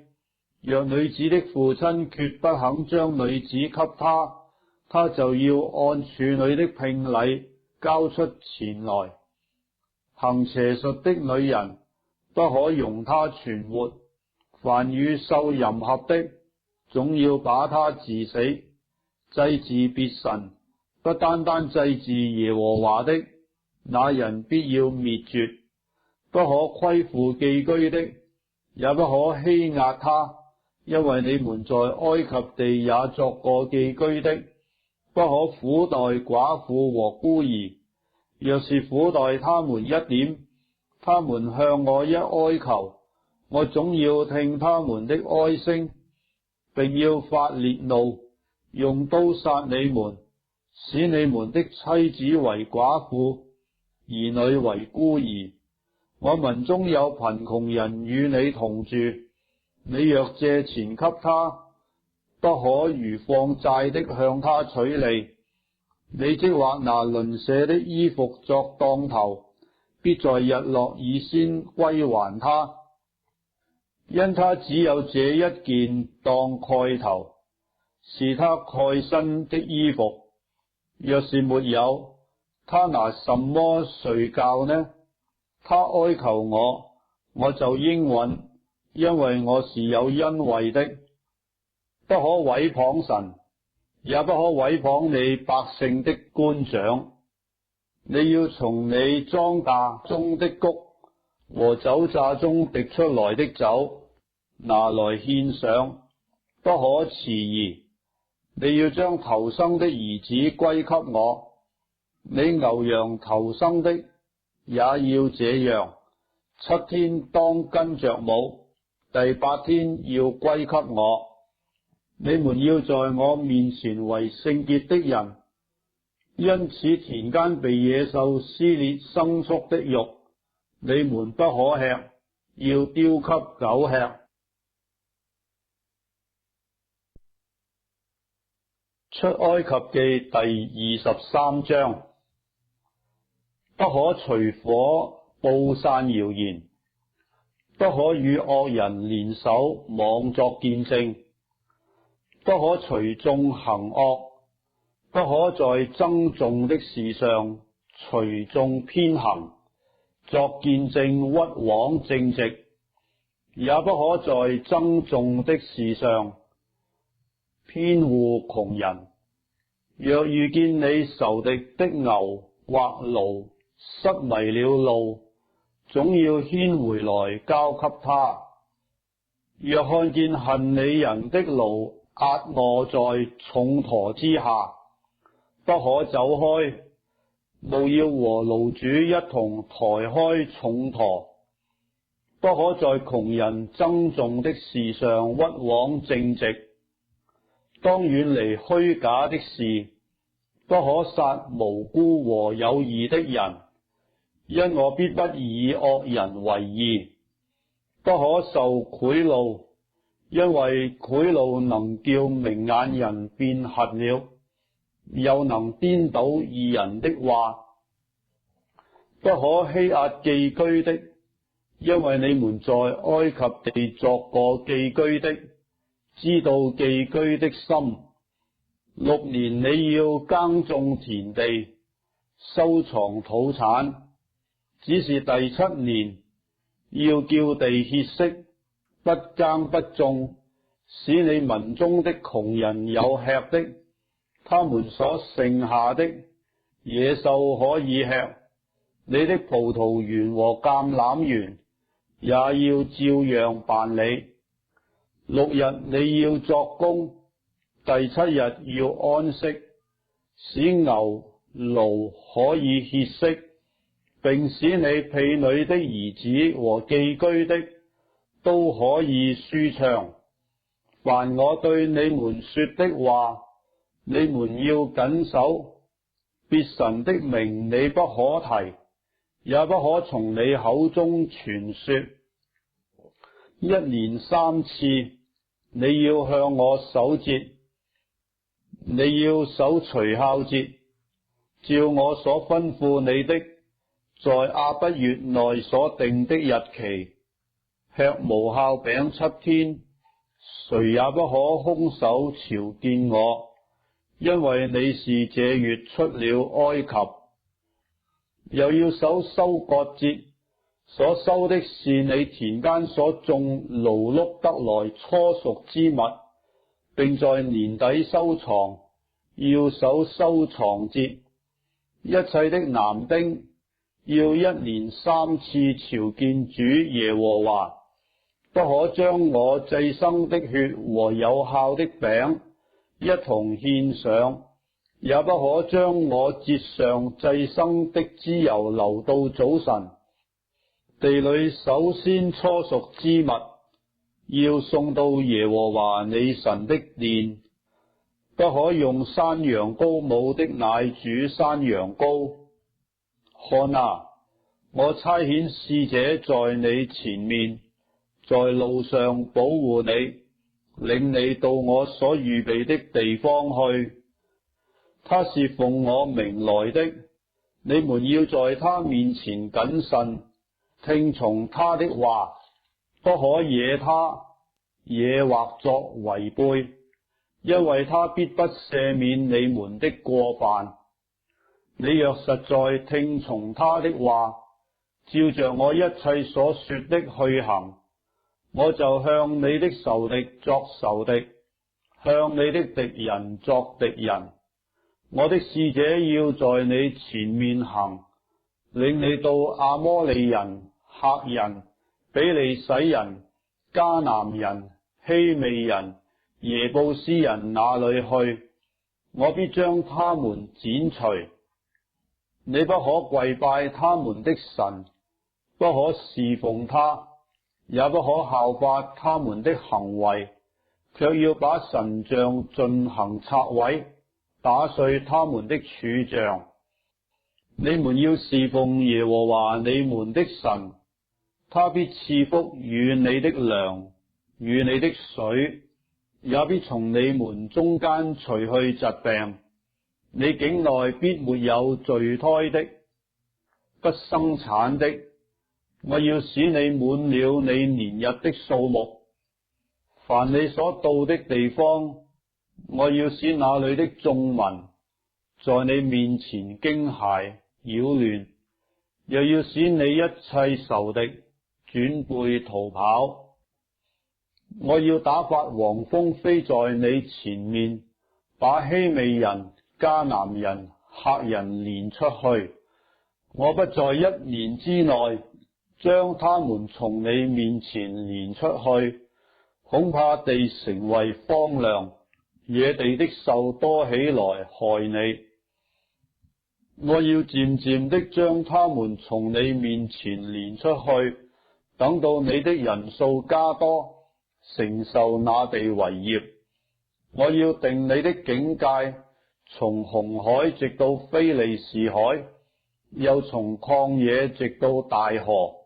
我要將那地的居民交在你手中，你要將他們從你面前攆出去，不可和他們並他們的神立約，他們不可住在你的地上，恐怕他們使你得罪我。你若侍奉他們的神，這必成為你的網羅。出埃及記第24章。耶和華對摩西說：你和亞倫、拿答、亞比戶，並以色列長老中的70人，都要上到我這裏來，遠遠的下拜。唯獨你可以親近耶和華，他們卻不可親近，百姓也不可和你一同上來。摩西下山，將耶和華的命令、典章都述說與百姓聽。眾百姓齊聲說：耶和華所吩咐的，我們都必遵行。摩西將耶和華的命令都寫上，清早起來，在山下築一座壇，按以色列12支派立12根柱子，又打發以色列人中的少年人去獻燔祭，又向耶和華獻牛為平安祭。摩西將血一半盛在盤中，一半灑在壇上，又將約書念給百姓聽。他們說：耶和華所吩咐的，我們都必遵行。摩西將血灑在百姓身上，說：你看，這是立約的血，是耶和華按這一切話與你們立約的憑據。摩西、亞倫、拿答、亞比戶，並以色列長老中的70人都上了山。他們看見以色列的神，他腳下仿佛有平鋪的藍寶石，如同天色明淨。他的手不加害在以色列的尊者身上。他們觀看神，他們又吃又喝。耶和華對摩西說：你上山到我這裏來，住在這裏。我要將石板並我所寫的律法和誡命賜給你，使你可以教訓百姓。摩西和他的幫手約書亞起來，上了神的山。摩西對長老說：你們在這裏等着，等到我們再回來。有亞倫、戶珥與你們同在，凡有爭訟的，都可以就近他們去。摩西上山，有雲彩把山遮蓋。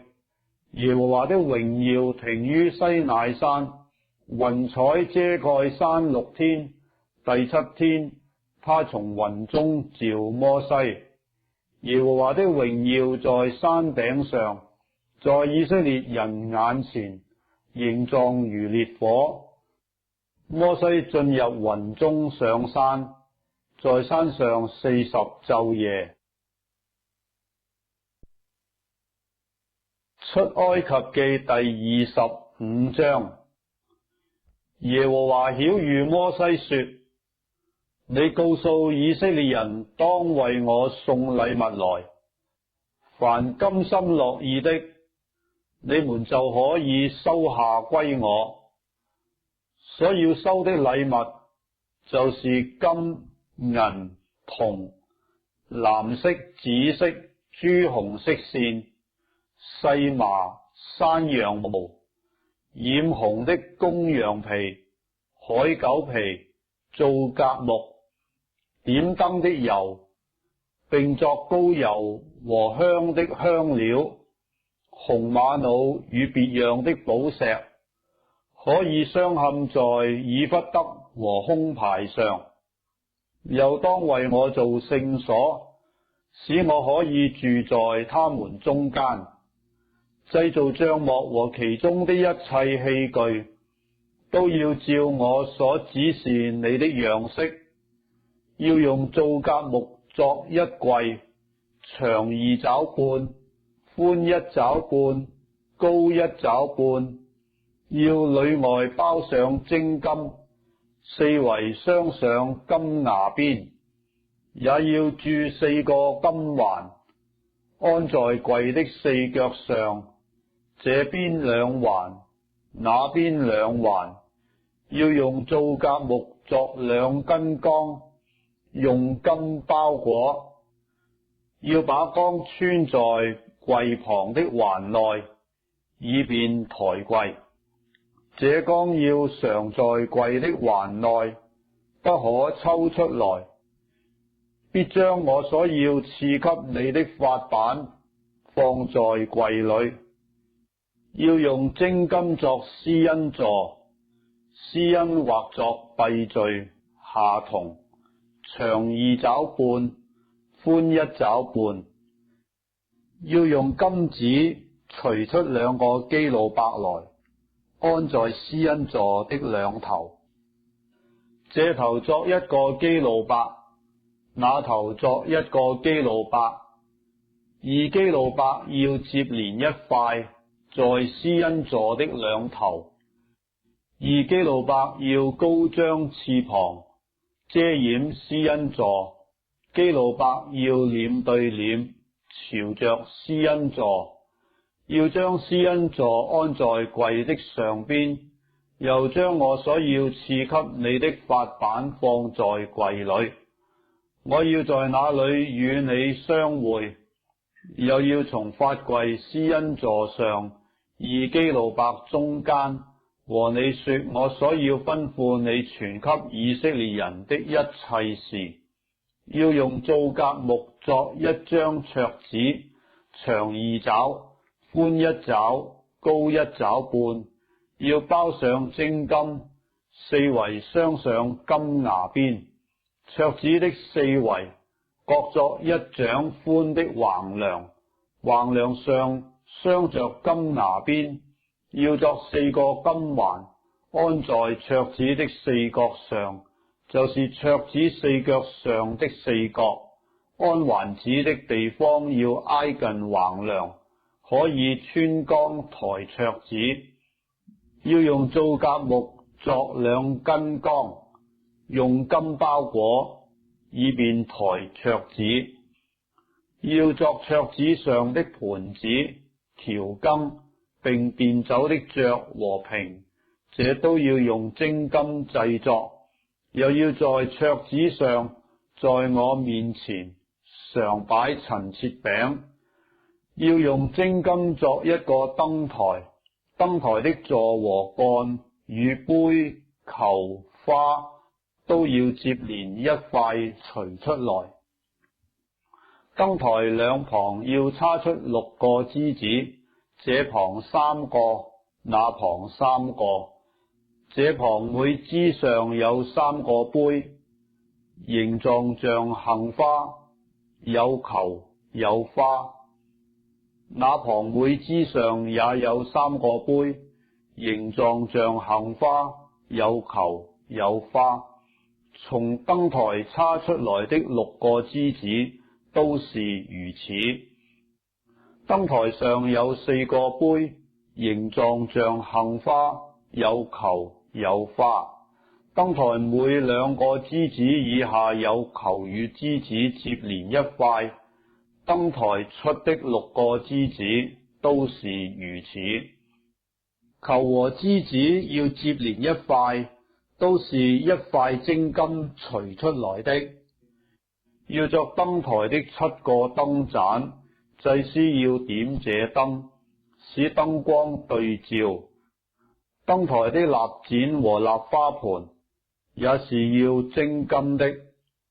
作燈台和這一切的器具，要用精金1他連得。要謹慎作這些物件，都要照着在山上指示你的樣式。出埃及記第26章。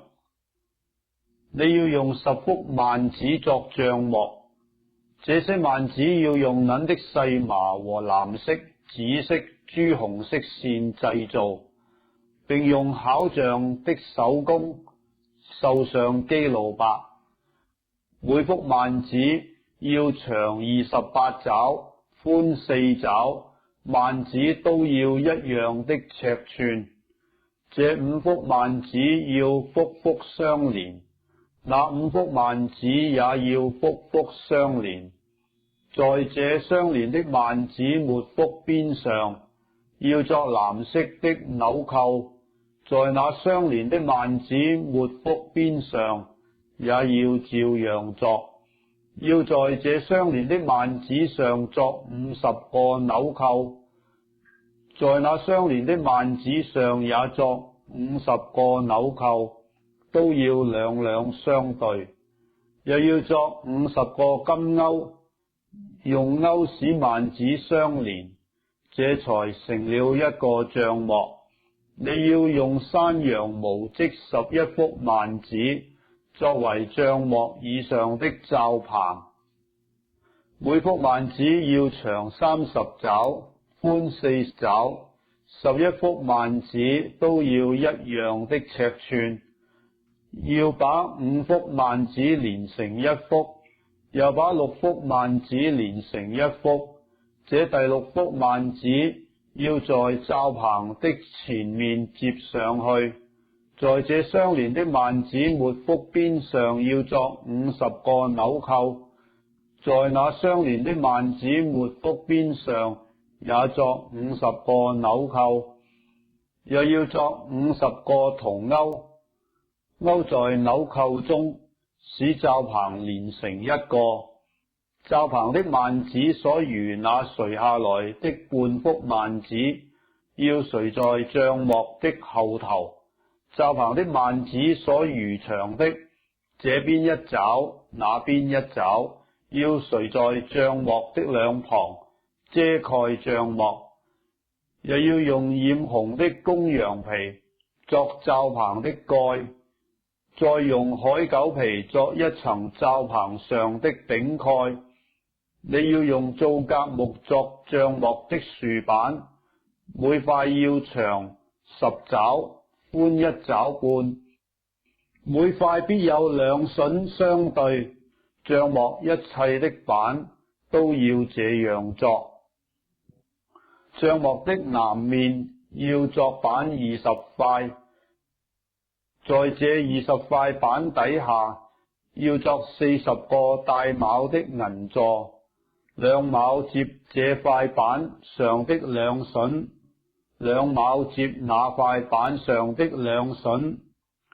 帳幕第2面就是北面，也要作板20塊，和帶卯的銀座40個。這板底下有2卯，那板底下也有2卯。帳幕的後面就是西面，要作板6塊。帳幕後面的拐角要作板2塊，板的下半截要鑲的，上半截要整的，直頂到第一個環子，2塊都要這樣作2個拐角。必有8塊板和16個帶卯的銀座，這板底下有2卯，那板底下也有2卯。你要用皂莢木作山，為帳幕這面的板作5山，為帳幕那面的板作5山，又為帳幕後面的板作5山。板腰間的中山要從這一頭通到那一頭，板要用金子包裹，又要作板上的金環套山，山也要用金子包裹。要照着在山上指示你的樣式立起帳幕。你要用藍色、紫色、朱紅色線和捻的細麻織幔子，以巧匠的手工繡上基路伯。要把幔子掛在4根包金的皂莢木柱子上，柱子上當有金鈎，柱子安在4個帶卯的銀座上。要使幔子垂在鈎子下，把法櫃抬進幔子內。這幔子要將聖所和至聖所隔開。又要把施恩座安在至聖所內的法櫃上，把桌子安在幔子外帳幕的北面，把燈台安在帳幕的南面，彼此相對。你要拿藍色、紫色、朱紅色線和捻的細麻，用繡花的手工織帳幕的門簾，要用皂莢木為簾子作5根柱子，用金子包裹，柱子上當有金鈎，又要為柱子用銅鑄造5個帶卯的座。出埃及記第27章。你要用皂莢木作壇，這壇要4方的，長5肘，寬5肘，高3肘。要在壇的4拐角上作4個角，與壇接連一塊，用銅把壇包裹。要作盤，收去壇上的灰，又作鏟子、盤子、玉插子、火頂，壇上一切的器具都用銅作。要為壇作一個銅網，在網的4角上作4個銅環，把網安在壇4面的圍腰板以下，使網從下達到壇的半腰。又要用皂莢木為壇作綱，用銅包裹。這綱要穿在壇兩旁的環子內，用以抬壇。要用板作壇，壇是空的，都照着在山上指示你的樣式作。你要作帳幕的院子，院子的南面要用捻的細麻作圍子，長100肘。圍子的柱子要20根，帶卯的銅座20個，柱子上的鈎子和桿子都要用銀子作。北面也當有圍子，長100肘，圍子的柱子20根，帶卯的銅座20個，柱子上的鈎子和桿子都要用銀子作。院子的西面當有圍子，寬50肘，圍子的柱子10根，帶卯的座10個。院子的東面要寬50肘，門這邊的圍子要15肘，圍子的柱子3根，帶卯的座3個。門那邊的圍子也要15肘，圍子的柱子3根，帶卯的座3個。院子的門當有簾子，長20肘，要拿藍色、紫色、朱紅色線和捻的細麻，用繡花的手工織成。柱子4根，帶卯的座4個。院子四圍一切的柱子都要用銀桿連絡，柱子上的鈎子要用銀作，帶卯的座要用銅作。院子要長100肘，寬50肘，高5肘。圍子要用捻的細麻作，帶卯的座要用銅作。帳幕各樣用處的器具，並帳幕一切的橛子和院子裏一切的橛子都要用銅作。你要吩咐以色列人，把那為點燈搗成的清橄欖油拿來給你，使燈常常點着。在會幕中法櫃前的幔外，亞倫和他的兒子從晚上到早晨，要在耶和華面前經理這燈，這要作以色列人世世代代永遠的定例。出埃及記第28章。你要從以色列人中使你的哥哥亞倫和他的兒子拿答、亞比戶、以利亞撒、以他瑪一同就近你，給我供祭司的職分。你要給你哥哥亞倫作聖衣，為榮耀，為華美，又要吩咐一切心中有智慧的，就是我用智慧的靈所充滿的，給亞倫作衣服，使他分別為聖，可以給我供祭司的職分。所要作的就是胸牌、以弗得、外袍、雜色的內袍、冠冕、腰帶，使你哥哥亞倫和他兒子穿這聖服，可以給我供祭司的職分。要用金線和藍色、紫色、朱紅色線並細麻去作。他們要拿金線和藍色、紫色、朱紅色線並捻的細麻，用巧匠的手工作以弗得。以弗得當有2條肩帶，接上兩頭，使它相連。其上巧工織的帶子要和以弗得一樣的作法，用以束上，與以弗得接連一塊，要用金線和藍色、紫色、朱紅色線並捻的細麻作成。要取2塊紅瑪瑙，在上面刻以色列兒子的名字，6個名字在這塊寶石上，6個名字在那塊寶石上，都照他們生來的次序。要用刻寶石的手工，仿佛刻圖書，按着以色列兒子的名字刻這2塊寶石，要鑲在金槽上。要將這2塊寶石安在以弗得的2條肩帶上，為以色列人作紀念石。亞倫要在2肩上擔他們的名字，在耶和華面前作為紀念。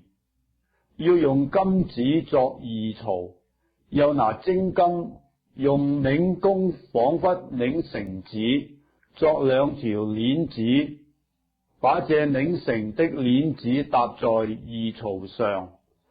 你要用巧匠的手工作一個決斷的胸牌，要和以弗得一樣的作法，用金線和藍色、紫色、朱紅色線並捻的細麻作成。這胸牌要4方的，疊為2層，長1虎口，寬1虎口。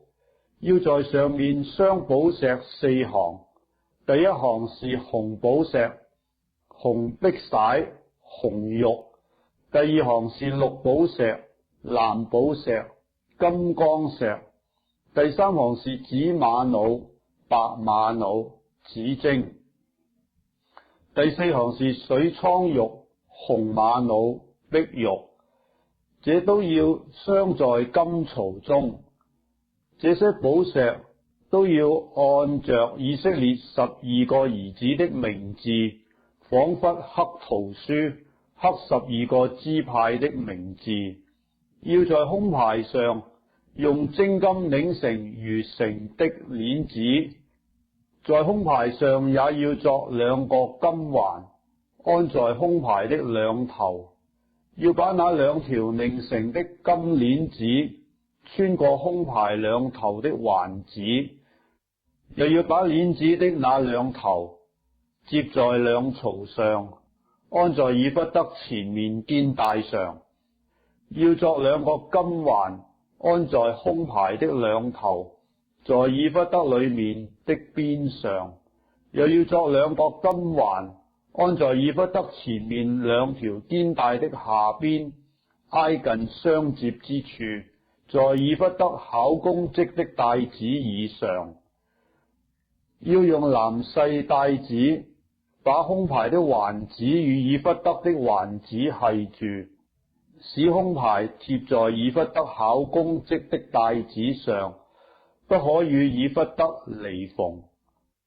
亞倫進聖所的時候，要將決斷胸牌，就是刻着以色列兒子名字的，戴在胸前，在耶和華面前常作紀念。又要將烏陵和土明放在決斷的胸牌裏。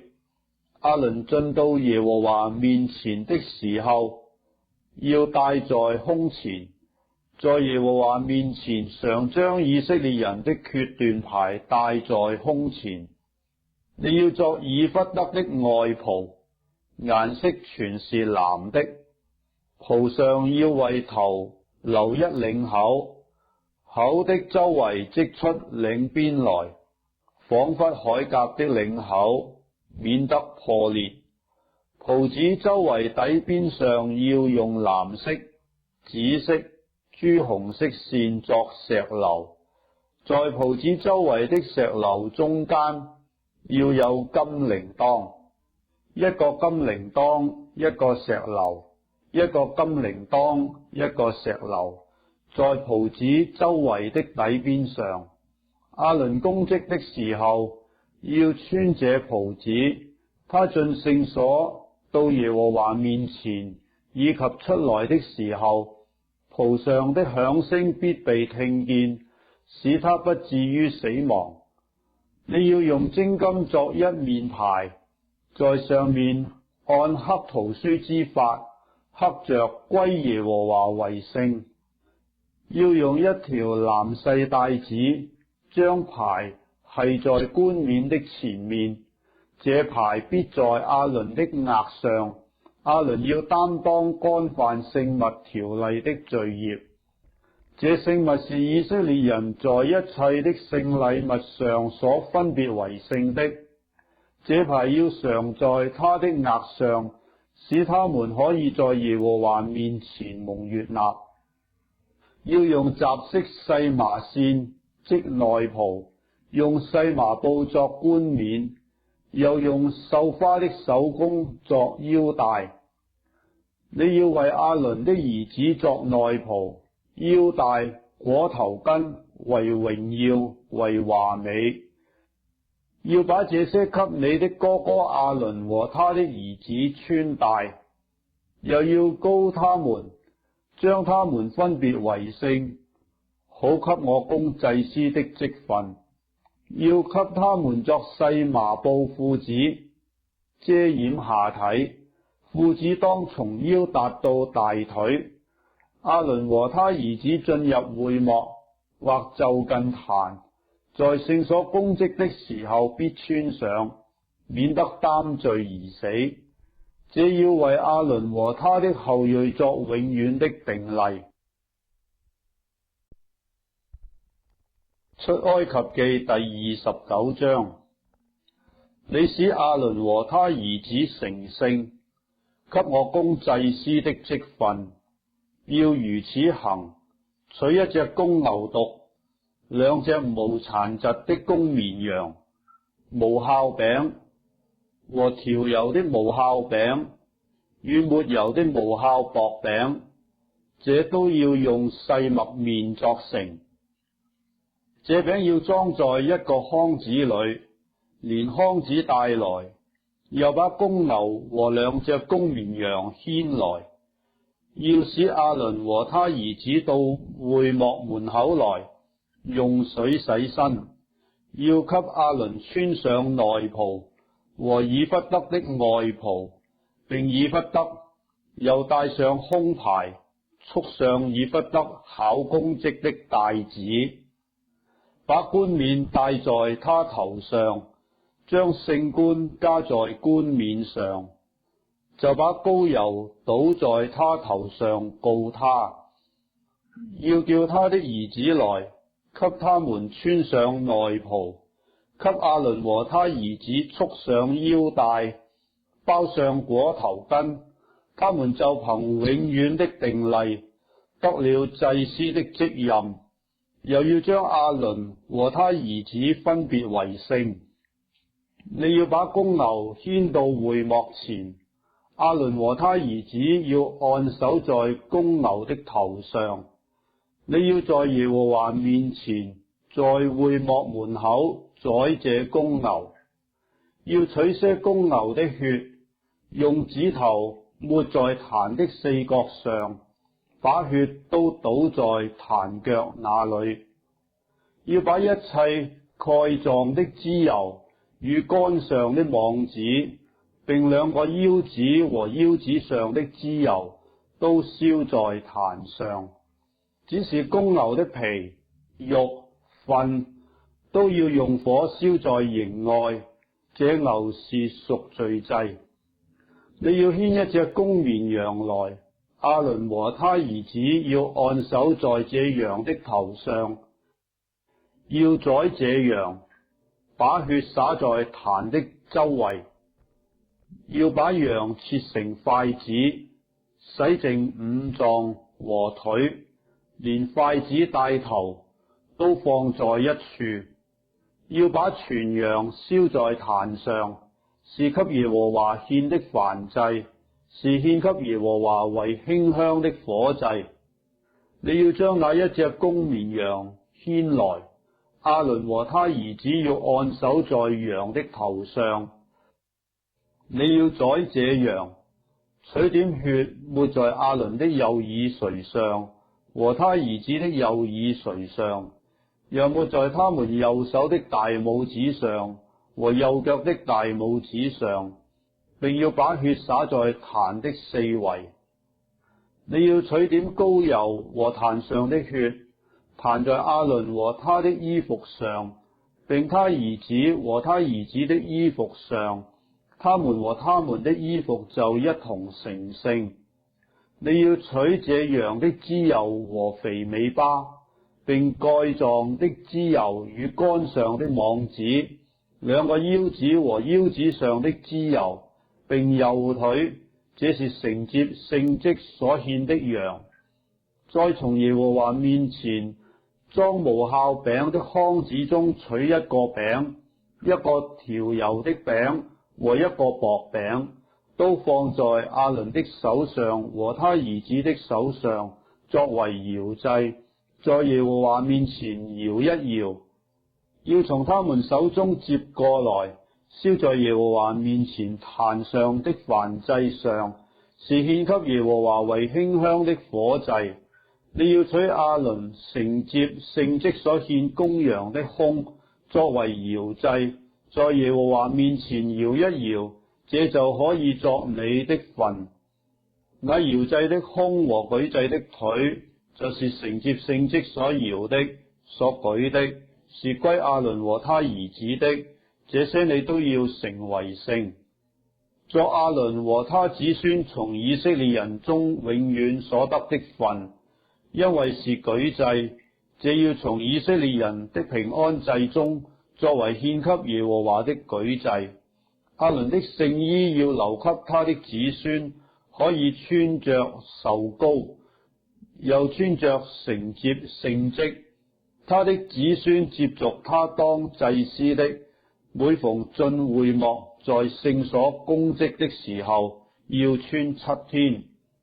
你要將承接聖職所獻公羊的肉煮在聖處。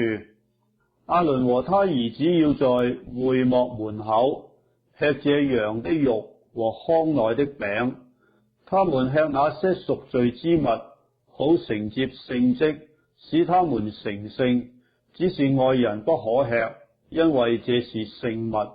那承接聖職所獻的肉或餅，又有一點留到早晨，就要用火燒了，不可吃這物，因為是聖物。你要這樣照我一切所吩咐的，向亞倫和他兒子行承接聖職的禮7天，每天要獻公牛一隻為贖罪祭。你潔淨壇的時候，壇就潔淨了，且要用膏抹壇，使壇成聖。要潔淨壇7天，使壇成聖，壇就成為至聖。凡挨着壇的都成為聖。你每天所要獻在壇上的，就是2隻1歲的羊羔。早晨要獻這一隻，黃昏的時候要獻那一隻，和這一隻羊羔同獻的，要用細麵依法1/10，與搗成的油1因1/4調和，又用酒1因1/4作為奠祭。那一隻羊羔要在黃昏的時候獻上，照着早晨的素祭和奠祭的禮辦理，作為獻給耶和華馨香的火祭。這要在耶和華面前會幕門口作你們世世代代常獻的燔祭。我要在那裏與你們相會，和你們說話。我要在那裏與以色列人相會，會幕就要因我的榮耀成為聖。我要使會幕和壇成聖，也要使亞倫和他的兒子成聖，給我供祭司的職分。我要住在以色列人中間，作他們的神。他們必知道我是耶和華他們的神，是將他們從埃及地領出來的。我要住在他們中間，我是耶和華他們的神。出埃及記第30章。你要用皂莢木作一座燒香的壇，這壇要4方的，長1肘，寬1肘，高2肘。壇的4角要與壇接連一塊，要用精金把壇的上面與壇的四圍並壇的4角包裹，又要在壇的四圍鑲上金牙邊，要作2個金環，安在牙子邊以下，在壇的兩旁2根橫撐上，作為穿槓的用處，以便抬壇。要用皂莢木作槓，用金包裹，要把壇放在法櫃前的幔子外，對着法櫃上的施恩座，就是我要與你相會的地方。亞倫在壇上要燒馨香料作的香，每早晨他收拾燈的時候要燒這香，黃昏點燈的時候，他要在耶和華面前燒這香，作為世世代代常燒的香。在這壇上不可奉上異樣的香，不可獻燔祭、素祭，也不可澆上奠祭。亞倫1年1次要在壇的角上行贖罪之禮，他1年1次要用贖罪祭牲的血在壇上行贖罪之禮，作為世世代代的定例。這壇在耶和華面前為至聖。耶和華曉諭摩西說：你要按以色列人被數的計算總數，你數的時候，他們各人要為自己的生命把贖價奉給耶和華，免得數的時候在他們中間有災殃。凡過去歸那些被數之人的，每人要按聖所的坪拿銀子半舍客勒，這半舍客勒是奉給耶和華的禮物，1舍客勒是20桂拉。凡過去歸那些被數的人，從20歲以外的，要將這禮物奉給耶和華。他們為贖生命，將禮物奉給耶和華。富足的不可多出，貧窮的也不可少出，各人要出半舍客勒。你要從以色列人收這贖罪銀，作為會幕的使用，可以在耶和華面前為以色列人作紀念，贖生命。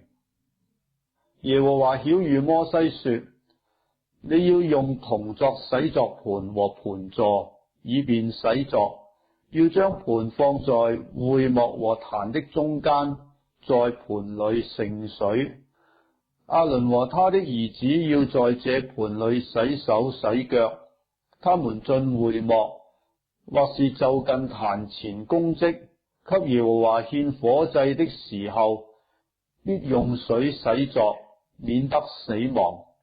他們洗手洗腳，就免得死亡。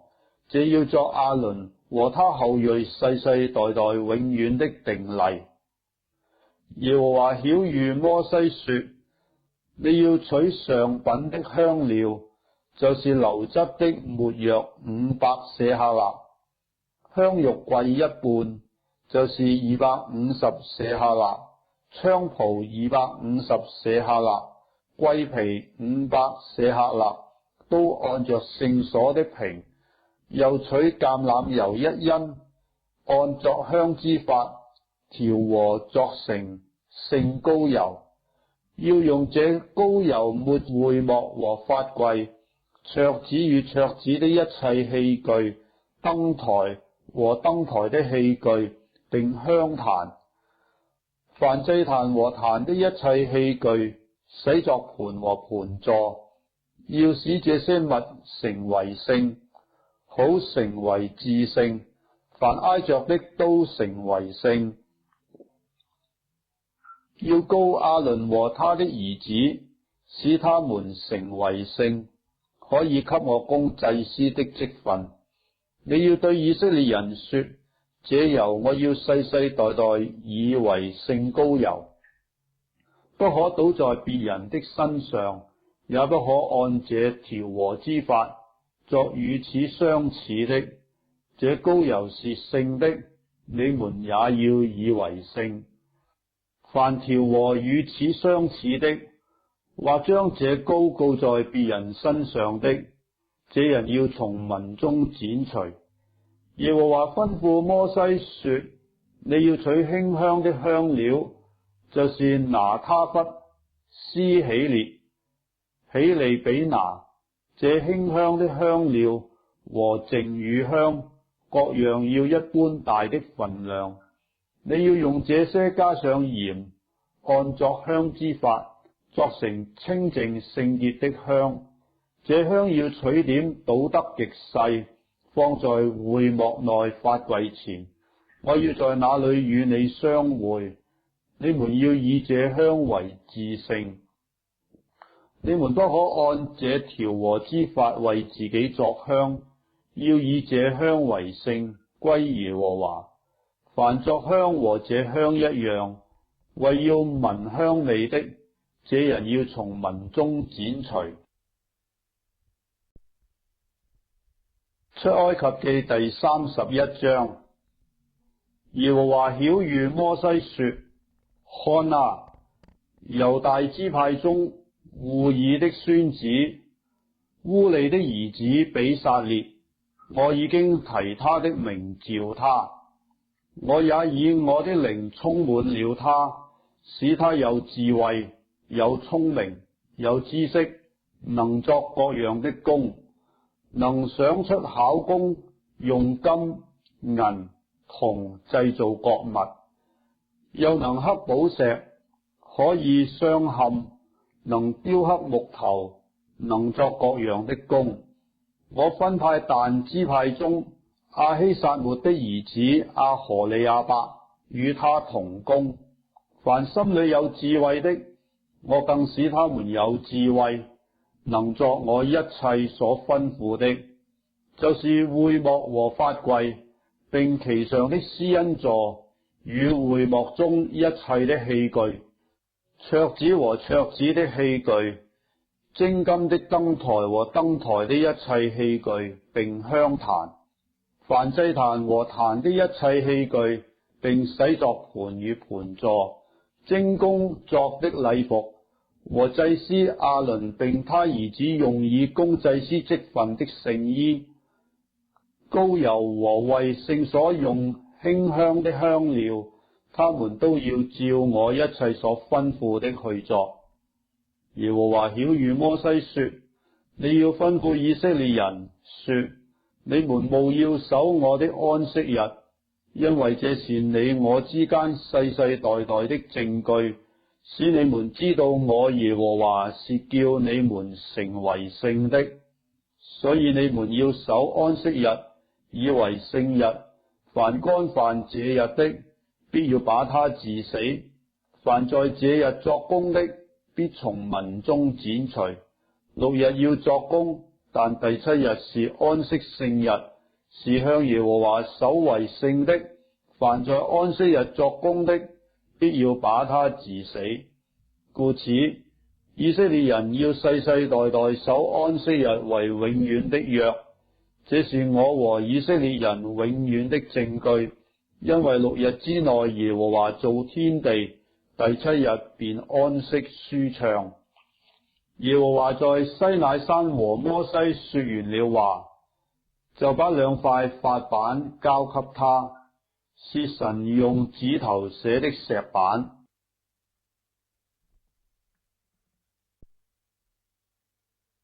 出埃及記第32章。百姓見摩西遲延不下山，就大家聚集到亞倫那裏，對他說：起來，為我們作神像，可以在我們前面引路，因為領我們出埃及地的那個摩西，我們不知道他遭了什麼事。亞倫對他們說：你們去摘下你們妻子兒女以上的金環，拿來給我。百姓就都摘下他們以上的金環，拿來給亞倫。亞倫從他們手裏接過來，鑄了一隻牛犢，用雕刻的器具作成。他們就說：以色列啊，這是領你出埃及地的神。亞倫看見，就在牛犢面前築壇，且宣告說：明日要向耶和華守節。次日清早，百姓起來獻燔祭和平安祭，就坐下吃喝，起來玩耍。耶和華吩咐摩西說：下去吧，因為你的百姓就是你從埃及地領出來的，已經敗壞了。他們快快偏離了我所吩咐的道，為自己鑄了一隻牛犢，向他下拜獻祭，說：以色列啊，這就是領你出埃及地的神。耶和華對摩西說：我看這百姓真是硬着頸項的百姓，你且由着我，我要向他們發烈怒，將他們滅絕，使你的後裔成為大國。摩西便懇求耶和華他的神，說：耶和華，你為什麼向你的百姓發烈怒呢？這百姓是你用大力和大能的手從埃及地領出來的，為什麼使埃及人議論說，他領他們出去，是要降禍與他們，把他們殺在山中，將他們從地上除滅？求你轉意，不發你的烈怒，後悔，不降禍與你的百姓。求你紀念你的僕人亞伯拉罕、以撒、以色列，你曾指着自己起誓說：我必使你們的後裔像天上的星那樣多，並且我所應許的這全地必給你們的後裔，他們要永遠承受為業。於是耶和華後悔，不把所說的禍降與他的百姓。摩西轉身下山，手裏拿着2塊法板，這板是兩面寫的，這面那面都有字，是神的工作，字是神寫的，刻在板上。約書亞一聽見百姓呼喊的聲音，就對摩西說：在營裏有爭戰的聲音。摩西說：這不是人打勝仗的聲音，也不是人打敗仗的聲音，我所聽見的乃是人歌唱的聲音。摩西挨近營前，就看見牛犢，又看見人跳舞，便發烈怒，把2塊板扔在山下，捽碎了。又將他們所鑄的牛犢用火焚燒，磨得粉碎，撒在水面上，叫以色列人喝。摩西對亞倫說：這百姓向你作了什麼？你竟使他們陷在大罪裏。亞倫說：求我主不要發烈怒，這百姓專於作惡，是你知道的。他們對我說：你為我們作神像，可以在我們前面引路，因為領我們出埃及地的那個摩西，我們不知道他遭了什麼事。我對他們說：凡有金環的，可以摘下來。他們就給了我，我把金環扔在火中，這牛犢便出來了。摩西見百姓放肆，亞倫縱容他們，使他們在仇敵中間被譏刺，就站在營門中說：凡屬耶和華的，都要到我這裏來。於是利未的子孫都到他那裏聚集。他對他們說：耶和華以色列的神這樣說：你們各人把刀挎在腰間，在營中往來，從這門到那門，各人殺他的弟兄與同伴並鄰舍。利未的子孫照摩西的話行了。那一天百姓中被殺的約有3000。摩西說：今天你們要自潔，歸耶和華為聖，各人攻擊他的兒子和弟兄，使耶和華賜福與你們。到了第二天，摩西對百姓說：你們犯了大罪，我如今要上耶和華那裏去，或者可以為你們贖罪。摩西回到耶和華那裏說：唉，這百姓犯了大罪，為自己作了金像。倘若你肯赦免他們的罪，不然，求你從你所寫的冊上塗抹我的名。耶和華對摩西說：誰得罪我，我就從我的冊上塗抹誰的名。現在你去領這百姓往我所告訴你的地方去，我的使者必在你前面引路。只是到我追討的日子，我必追討他們的罪。耶和華殺百姓的緣故，是因他們同亞倫作了牛犢。出埃及記第33章。耶和華吩咐摩西說：我曾起誓應許亞伯拉罕、以撒、雅各說，要將迦南地賜給你的後裔。現在你和你從埃及地所領出來的百姓，要從這裏往那地去。我要差遣使者在你前面，連出迦南人、亞摩利人、赫人、比利洗人、希美人、耶布斯人，領你到那流奶與蜜之地。我自己不同你們上去，因為你們是硬着頸項的百姓，恐怕我在路上把你們滅絕。百姓聽見這凶信就悲哀，也沒有人佩戴裝飾。耶和華對摩西說：你告訴以色列人說，耶和華說，你們是硬着頸項的百姓，我若一霎時臨到你們中間，必滅絕你們。現在你們要把身上的裝飾摘下來，使我可以知道怎樣待你們。以色列人從住何烈山以後，就把身上的裝飾摘得乾淨。摩西素常將帳棚支搭在營外，離營卻遠。他稱這帳棚為會幕。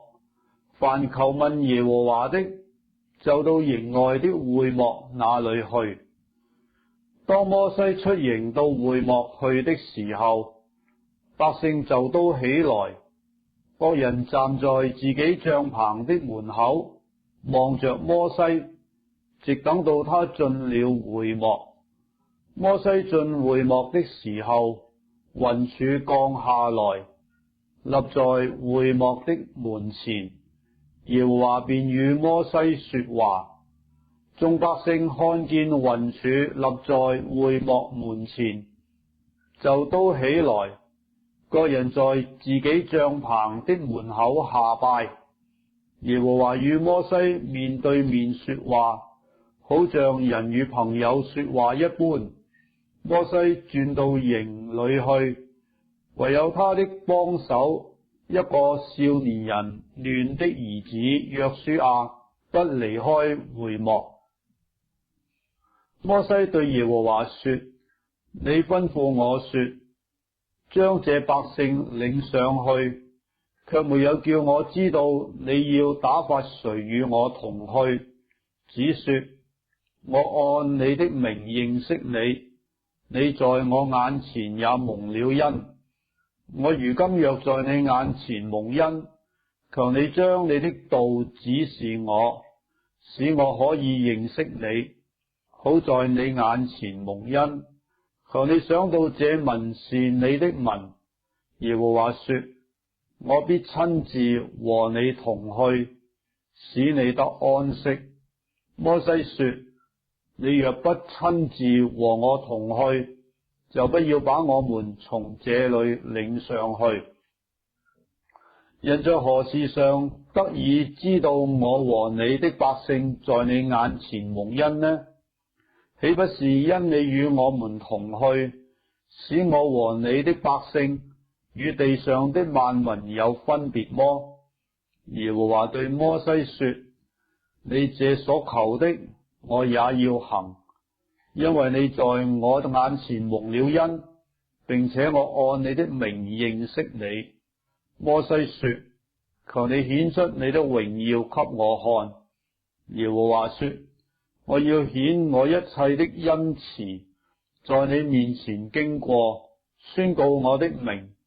我要恩待誰，就恩待誰；要憐憫誰，就憐憫誰。又說：你不能看見我的面，因為人見我的面不能存活。耶和華說：看啊，在我這裏有地方，你要站在磐石上。我的榮耀經過的時候，我必將你放在磐石穴中，用我的手遮掩你，等我過去。然後我要將我的手收回，你就得見我的背，卻不得見我的面。出埃及記第34章。耶和華吩咐摩西說：你要鑿出2塊石板，和先前你摔碎的那板一樣，其上的字我要寫在這板上。明日早晨，你要預備好了，上西乃山，在山頂上站在我面前，誰也不可和你一同上去，遍山都不可有人，在山根也不可叫羊群牛群吃草。摩西就鑿出2塊石板，和先前的一樣，清晨起來，照耶和華所吩咐的上西乃山去，手裏拿着2塊石板。耶和華在雲中降臨，和摩西一同站在那裏，宣告耶和華的名。耶和華在他面前宣告說：耶和華，耶和華，是有憐憫、有恩典的神，不輕易發怒，並有豐盛的慈愛和誠實，為千萬人存留慈愛，赦免罪孽、過犯和罪惡，萬不以有罪的為無罪，必追討他的罪，自父及子，直到3、4代。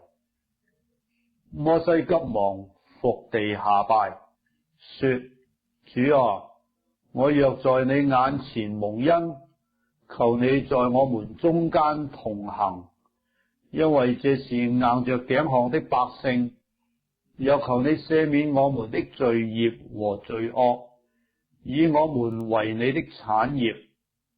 耶和華說：我要立約，要在百姓面前行奇妙的事，是在遍地萬國中所未曾行的。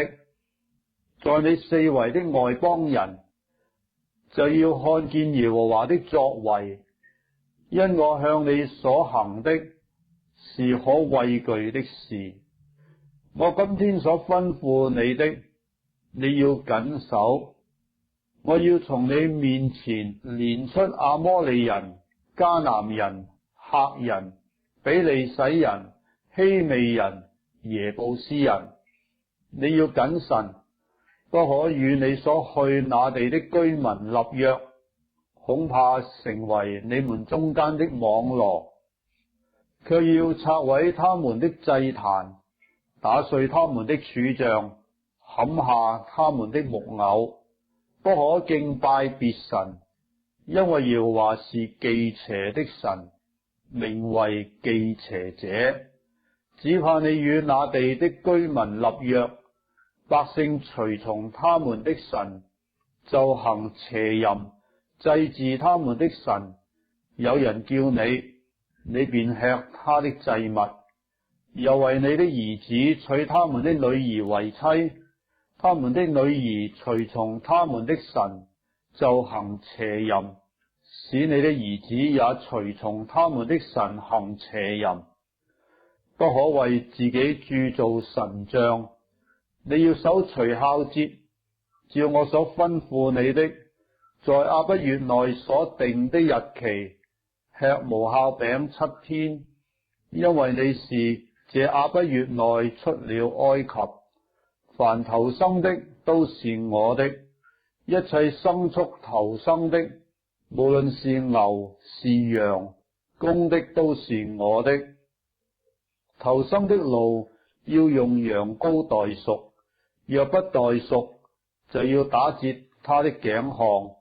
凡頭生的兒子都要贖出來，誰也不可空手朝見我。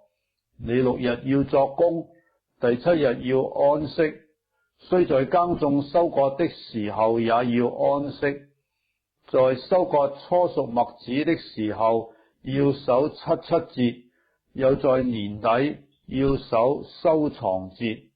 你們一切男丁要1年3次朝見主耶和華以色列的神。我要從你面前趕出外邦人，擴張你的境界。你1年3次上去朝見耶和華你神的時候，必沒有人貪慕你的地土。你不可將我祭物的血和有酵的餅一同獻上。逾越節的祭物也不可留到早晨。地裏首先初熟之物要送到耶和華你神的殿，不可用山羊羔母的奶煮山羊羔。耶和華吩咐摩西說：你要將這些話寫上，因為我是按這話與你和以色列人立約。摩西在耶和華那裏40晝夜，也不吃飯，也不喝水。耶和華將這約的話，就是10條誡，寫在2塊板上。摩西手裏拿着2塊法板，下西乃山的時候，不知道自己的面皮因耶和華和他說話就發了光。亞倫和以色列眾人看見摩西的面皮發光，就怕挨近他。摩西叫他們來，於是亞倫和會眾的官長都到他那裏去。摩西就與他們說話。隨後以色列眾人都近前來，他就把耶和華在西乃山與他所說的一切話都吩咐他們。摩西與他們說完了話，就用帕子蒙上臉。但摩西進到耶和華面前與他說話，就揭去帕子，及至出來的時候，便將耶和華所吩咐的告訴以色列人。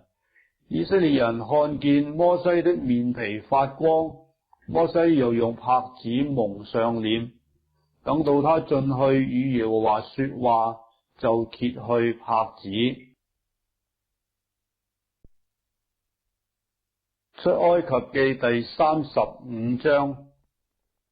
摩西招聚以色列全會眾，對他們說：這是耶和華所吩咐的話，叫你們照着行。6日要作工，第7日乃為聖日，當向耶和華守為安息聖日。凡這日之內作工的，必把他治死。當安息日，不可在你們一切的住處生火。摩西對以色列全會眾說：耶和華所吩咐的是這樣，你們中間要拿禮物獻給耶和華，凡樂意獻的，可以拿耶和華的禮物來，就是金、銀、銅、藍色、紫色、朱紅色線、細麻、山羊毛、染紅的公羊皮、海狗皮、皂莢木、點燈的油，並作膏油和香的香料、紅瑪瑙與別樣的寶石，可以鑲嵌在以弗得和胸牌上。你們中間凡心裏有智慧的，都要來作耶和華一切所吩咐的，就是帳幕和帳幕的罩棚，並帳幕的蓋、鈎子、板、山、柱子、帶卯的座、櫃和櫃的缸、施恩座和遮掩櫃的幔子、桌子和桌子的缸與桌子的一切器具，並陳設餅、燈台和燈台的器具、燈盞，並點燈的油、香壇和壇的缸、膏油和馨香的香料，並帳幕門口的簾子、燔祭壇和壇的銅網、壇的缸，並壇的一切器具，洗作盤和盤座、院子的圍子和圍子的柱子、帶卯的座和院子的門簾、帳幕的橛子，並院子的橛子和這兩處的繩子、精工作的禮服和祭司亞倫並他兒子在聖所用以供祭司職分的聖衣。以色列全會眾從摩西面前退去。凡心裏受感和甘心樂意的，都拿耶和華的禮物來，用以作會幕和其中一切的使用，又用以作聖衣。凡心裏樂意獻禮物的，連男帶女，各將金器，就是胸前針、耳環或作鼻環、打印的戒指和手串，帶來獻給耶和華。凡有藍色、紫色、朱紅色線、細麻、山羊毛、染紅的公羊皮、海狗皮的，都拿了來。凡獻銀子和銅給耶和華為禮物的，都拿了來。凡有皂莢木可作什麼使用的，也拿了來。凡心中有智慧的婦女，親手紡線，把所紡的藍色、紫色、朱紅色線和細麻都拿了來。凡有智慧、心裏受感的婦女，就紡山羊毛，眾官長把紅瑪瑙和別樣的寶石，可以鑲嵌在以弗得與胸牌上的，都拿了來，又拿香料作香，拿油點燈作膏油。以色列人無論男女，凡甘心樂意獻禮物給耶和華的，都將禮物拿來，作耶和華藉摩西所吩咐的一切工。摩西對以色列人說：猶大支派中戶珥的孫子烏利的兒子比撒列，耶和華已經提他的名召他，又以神的靈充滿了他，使他有智慧、聰明、知識，能作各樣的工，能想出巧工，用金、銀、銅製造各物，又能刻寶石，可以鑲嵌，能雕刻木頭，能作各樣的巧工。耶和華又使他和但支派中亞希撒抹的兒子阿何利亞伯心裏靈明，能教導人。耶和華使他們的心滿有智慧，能作各樣的工，無論是雕刻的工、巧匠的工，用藍色、紫色、朱紅色線和細麻繡花的工，並機匠的工，他們都能作，也能想出奇巧的工。出埃及記第36章。比撒列和阿何利亞伯，並一切心裏有智慧的，就是蒙耶和華賜智慧聰明，叫他知道作聖所各樣使用之工的，都要照耶和華所吩咐的作工。凡耶和華賜他心裏有智慧，而且受感前來作這工的，摩西把他們和比撒列並阿何利亞伯一同召來，這些人就從摩西收了以色列人為作聖所並聖所使用之工所拿來的禮物。百姓每早晨還把甘心獻的禮物拿來。凡作聖所一切工的智慧人，各都離開他所作的工，來對摩西說：百姓為耶和華吩咐使用之工所拿來的，富富有餘。摩西傳命，他們就在全營中宣告說：無論男女，不必再為聖所拿什麼禮物來，這樣才攔住百姓不再拿禮物來，因為他們所有的材料夠作一切當作的物，而且有餘。他們中間凡心裏有智慧作工的，用10幅幔子作帳幕，這幔子是比撒列用捻的細麻和藍色、紫色、朱紅色線製造的，並用巧匠的手工繡上基路伯。每幅幔子長28肘，寬4肘，都是一樣的尺寸。他使這5幅幔子幅幅相連，又使那5幅幔子幅幅相連。在這相連的幔子末幅邊上作藍色的紐扣，在那相連的幔子末幅邊上也照樣作。在這相連的幔子上作50個紐扣，在那相連的幔子上也作50個紐扣，都是兩兩相對。又作50個金鈎，使幔子相連，這才成了一個帳幕。他用山羊毛織11幅幔子，作為帳幕以上的罩棚。每幅幔子長30肘，寬4肘，11幅幔子都是一樣的尺寸。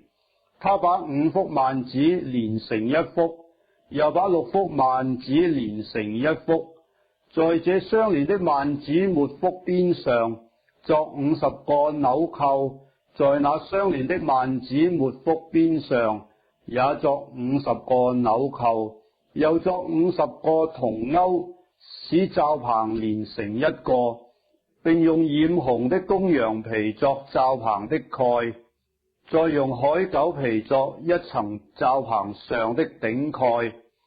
他用皂莢木作帳幕的豎板，每塊長10肘，寬1肘半，每塊有2榫相對。帳幕一切的板都是這樣作。帳幕的南面作板20塊，在這20塊板底下又作40個帶卯的銀座，2卯接這塊板上的2榫，2卯接那塊板上的2榫。帳幕的第二面就是北面，也作板20塊，和帶卯的銀座40個。這板底下有2卯，那板底下也有2卯。帳幕的後面就是西面，作板6塊。帳幕後面的拐角作板2塊，板的下半截是雙的，上半截是整的，直到第一個環子，在帳幕的2個拐角上都是這樣作。有8塊板和16個帶卯的銀座，每塊板底下有2卯。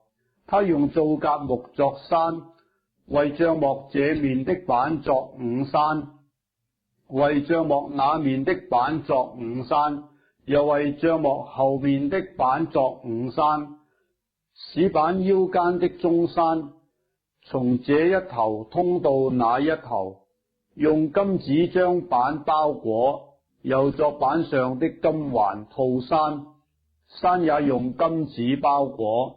他用藍色、紫色、朱紅色線和捻的細麻織幔子，以巧匠的手工繡上基路伯，為幔子作4根皂莢木柱子，用金包裹，柱子上有金鈎，又為柱子鑄了4個帶卯的銀座，拿藍色、紫色、朱紅色線和捻的細麻，用繡花的手工織帳幕的門簾，又為簾子作5根柱子和柱子上的鈎子，用金子把柱頂和柱子上的桿子包裹。柱子有5個帶卯的座，是銅的。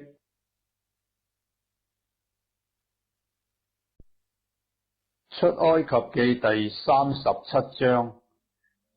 比撒列用皂莢木作櫃，長2肘半，寬1肘半，高1肘半，裏外包上精金，四圍鑲上金牙邊，又鑄4個金環，安在櫃的4腳上，這邊2環，那邊2環，用皂莢木作2根槓，用金包裹，把槓穿在櫃旁的環內，以便抬櫃。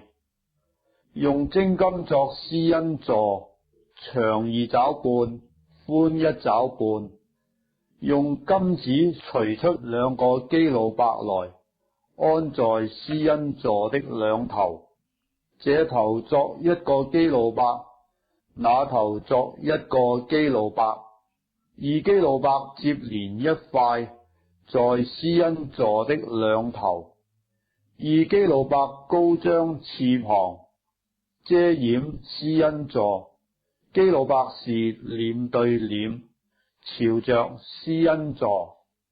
他用皂莢木作1張桌子，長2肘，寬1肘，高1肘半，又包上精金，四圍鑲上金牙邊。桌子的四圍各作1掌寬的橫梁，橫梁上鑲着金牙邊，又鑄了4個金環，安在桌子4腳的4角上。安環子的地方是挨近橫梁，可以穿降抬桌子。他用皂莢木作2根槓，用金包裹，以便抬桌子。又用精金作桌子上的器皿，就是盤子、調羹並奠酒的瓶和爵。他用精金作一個燈台，這燈台的座和桿與杯、球、花都是接連一塊錘出來的。燈台兩旁插出6個支子，這旁3個，那旁3個。這旁每支上有3個杯，形狀像杏花，有球有花。那旁每支上也有3個杯，形狀像杏花，有球有花。從燈台插出來的6個支子都是如此。燈台上有4個杯，形狀像杏花，有球有花。燈台每2個支子以下有球與支子接連一塊，燈台插出的6個支子都是如此。球和支子是接連一塊，都是一塊精金錘出來的。用精金作燈台的7個燈盞，並燈台的蠟剪和蠟花盤。他用精金一他連得作燈台和燈台的一切器具。他用皂莢木作香壇，是4方的，長1肘，寬1肘，高2肘。壇的4角與壇接連一塊。又用精金把壇的上面與壇的4面並壇的4角包裹，又在壇的4圍鑲上金牙邊，作2個金環，安在牙子邊以下，在壇的兩旁2根橫撐上，作為穿降的用處，以便抬壇。用皂莢木作槓，用金包裹，又按作香之法作聖膏油和馨香料的淨香。出埃及記第38章。他用皂莢木作燔祭壇，是4方的，長5肘，寬5肘，高3肘。在壇的4拐角上作4個角，與壇接連一塊，用銅把壇包裹。他作壇上的盤、鏟子、盤子、玉插子、火頂，這一切器具都是用銅作的。又為壇作一個銅網，安在壇4面的圍腰板以下，從下達到壇的撥腰。為銅網的4角鑄4個環子，作為穿降的用處。用皂莢木作槓，用銅包裹，把槓穿在壇兩旁的環子內，用以抬壇，並用板作壇，壇是空的。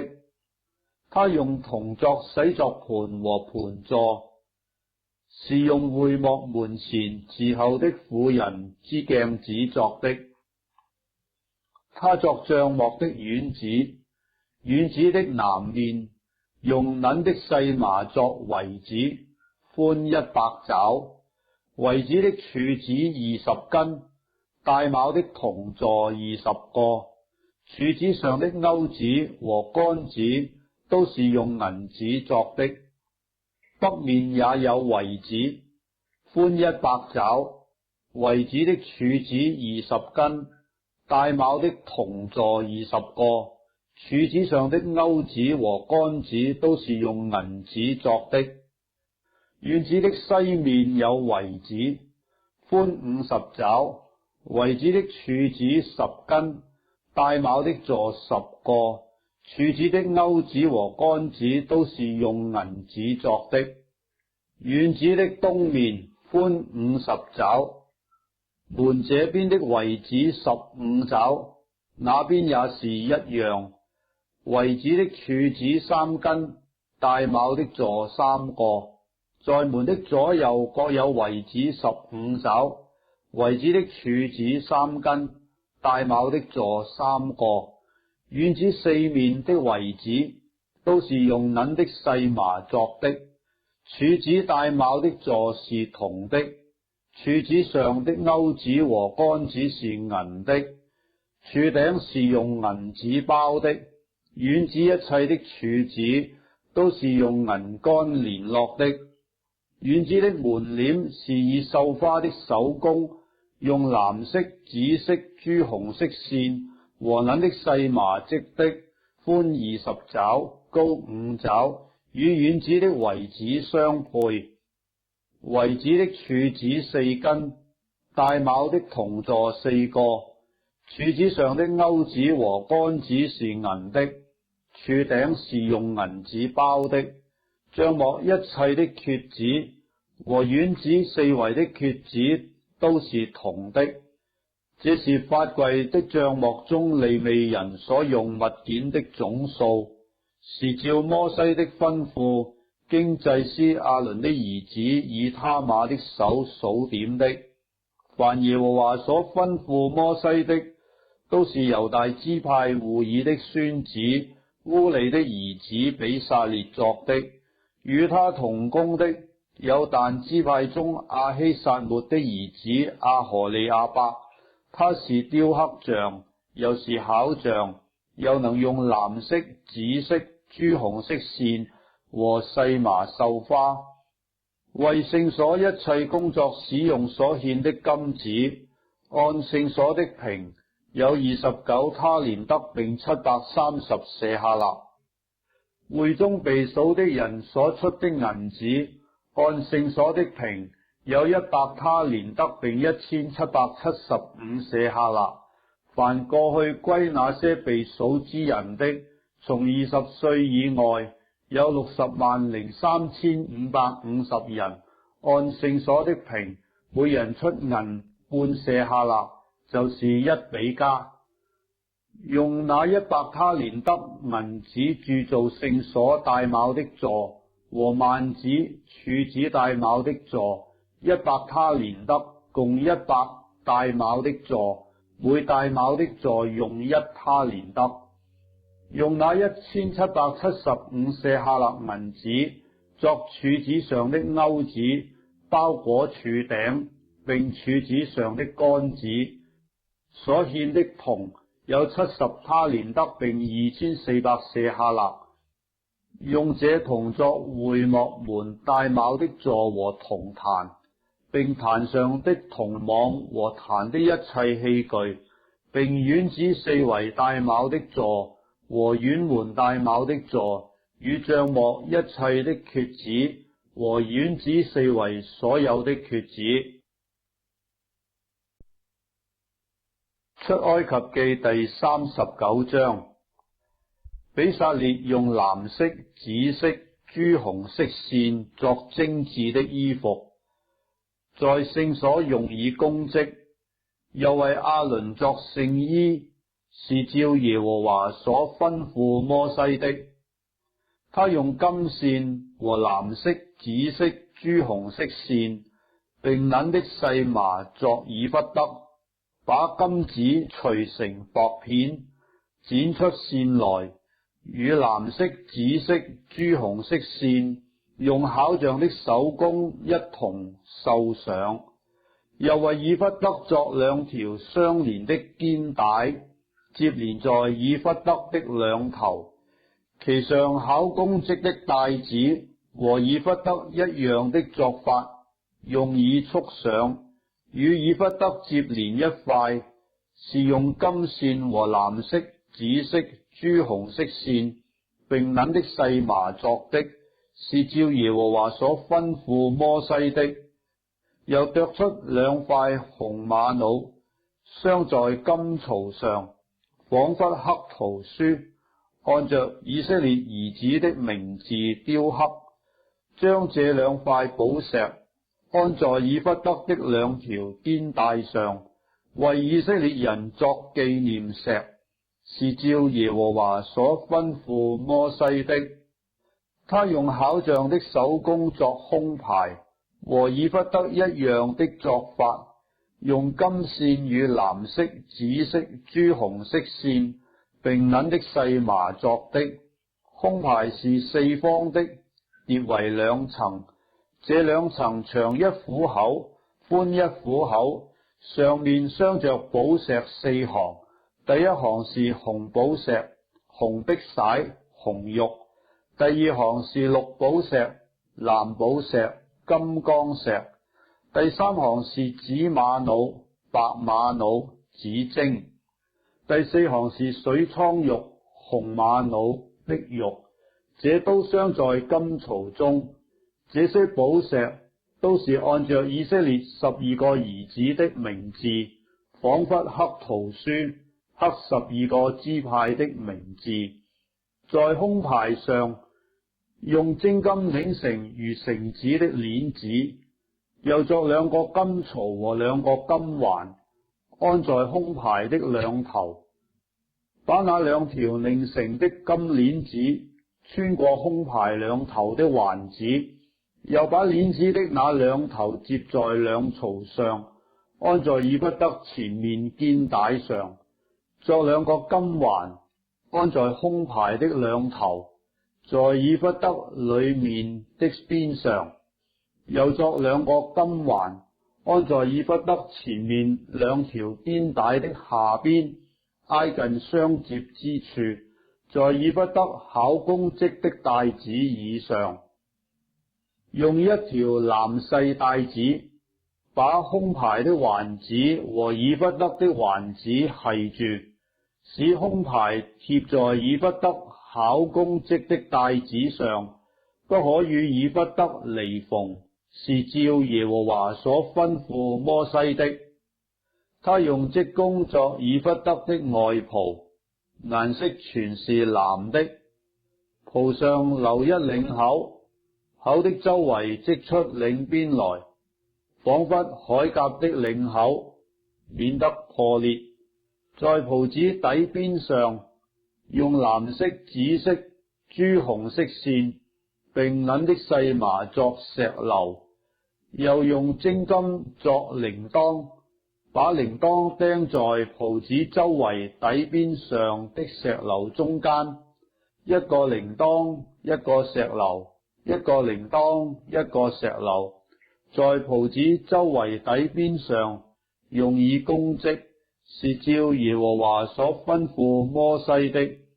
他用織成的細麻布為亞倫和他的兒子作內袍，並用細麻布作冠冕和華美的裹頭巾，用捻的細麻布作褲子，又用藍色、紫色、朱紅色線，並捻的細麻以繡花的手工作腰帶，是照耶和華所吩咐摩西的。他用精金作聖冠上的牌，在上面按刻圖書之法刻着歸耶和華為聖，又用1條藍細帶子將牌繫在冠冕上，是照耶和華所吩咐摩西的。帳幕就是會幕，一切的工就這樣作完了。凡耶和華所吩咐摩西的，以色列人都照樣作了。他們送到摩西那裏，帳幕和帳幕的一切器具，就是鈎子、板、山、柱子、帶鉚的座、染紅公羊皮的蓋、海狗皮的頂蓋和遮掩櫃的幔子、法櫃和櫃的槓，並施恩座、桌子和桌子的一切器具，並陳設餅、精金的燈台和擺列的燈盞，與燈台的一切器具，並點燈的油、金壇、膏油、馨香的香料、會幕的門簾、銅壇和壇上的銅網、壇的槓並壇的一切器具，洗作盤和盤座、院子的圍子和柱子，並帶卯的座、院子的門簾、繩子、橛子，並帳幕和會幕中一切使用的器具、精工作的禮服和祭司亞倫並他兒子在聖所用以供祭司職分的聖衣，這一切工作都是以色列人照耶和華所吩咐摩西作的。耶和華怎樣吩咐的，他們就怎樣作了。摩西看見一切的工都作成了，就給他們祝福。出埃及記第40章。耶和華曉諭摩西說：正月初一日，你要立起帳幕，把法櫃安放在裏面，用幔子將櫃遮掩，把桌子搬進去，擺設上面的物，把燈台搬進去，點其上的燈，把燒香的金壇安在法櫃前，掛上帳幕的門簾，把燔祭壇安在帳幕門前，把洗作盤安在會幕和壇的中間，在盤裏盛水，又在四圍立院圍，把院子的門簾掛上，用膏油把帳幕和其中所有的都抹上，使帳幕和一切器具成聖，就都成聖。又要抹燔祭壇和一切器具，使壇成聖，就都成為至聖。要抹洗作盤和盤座，使盤成聖。要使亞倫和他兒子到會幕門口來，用水洗身。要給亞倫穿上聖衣，又膏他，使他成聖，可以給我供祭司的職分。又要使他兒子來，給他們穿上內袍。怎樣膏他們的父親，也要照樣膏他們，使他們給我供祭司的職分。他們世世代代凡受膏的，就永遠當祭司的職任。摩西這樣行，都是照耶和華所吩咐他的。第二年正月初一日，帳幕就立起來。摩西立起帳幕，安上帶卯的座，立上板，穿上山，立起柱子，在帳幕以上搭罩棚，把罩棚的頂蓋蓋在其上，是照耶和華所吩咐他的。又把法版放在櫃裏，把槓穿在櫃的兩旁，把施恩座安在櫃上，把櫃抬進帳幕，掛上遮掩櫃的幔子，把法櫃遮掩了，是照耶和華所吩咐他的。又把桌子安在會幕內，在帳幕北邊，在幔子外，在桌子上將餅陳設在耶和華面前，是照耶和華所吩咐他的。又把燈台安在會幕內，在帳幕南邊，與桌子相對，在耶和華面前點燈，是照耶和華所吩咐他的。把金壇安在會幕內的幔子前，在壇上燒了馨香料作的香，是照耶和華所吩咐他的。又掛上帳幕的門簾，在會幕的帳幕門前安設燔祭壇，把燔祭和素祭獻在其上，是照耶和華所吩咐他的。把洗作盤安在會幕和壇的中間，盤中盛水，以便洗作。摩西和亞倫並亞倫的兒子在這盤裏洗手洗腳。他們進會幕或就近壇的時候，便都洗作，是照耶和華所吩咐他的。在帳幕和壇的四圍立了院圍，把院子的門簾掛上，這樣摩西就完了工。當時雲彩遮蓋會幕，耶和華的榮光就充滿了帳幕，摩西不能進會幕，因為雲彩停在其上，並且耶和華的榮光充滿了帳幕。每逢雲彩從帳幕收上去，以色列人就起程前往；雲彩若不收上去，他們就不起程，直等到雲彩收上去。日間耶和華的雲彩是在帳幕以上，夜間雲中有火，在以色列全家的眼前，在他們所行的路上都是這樣。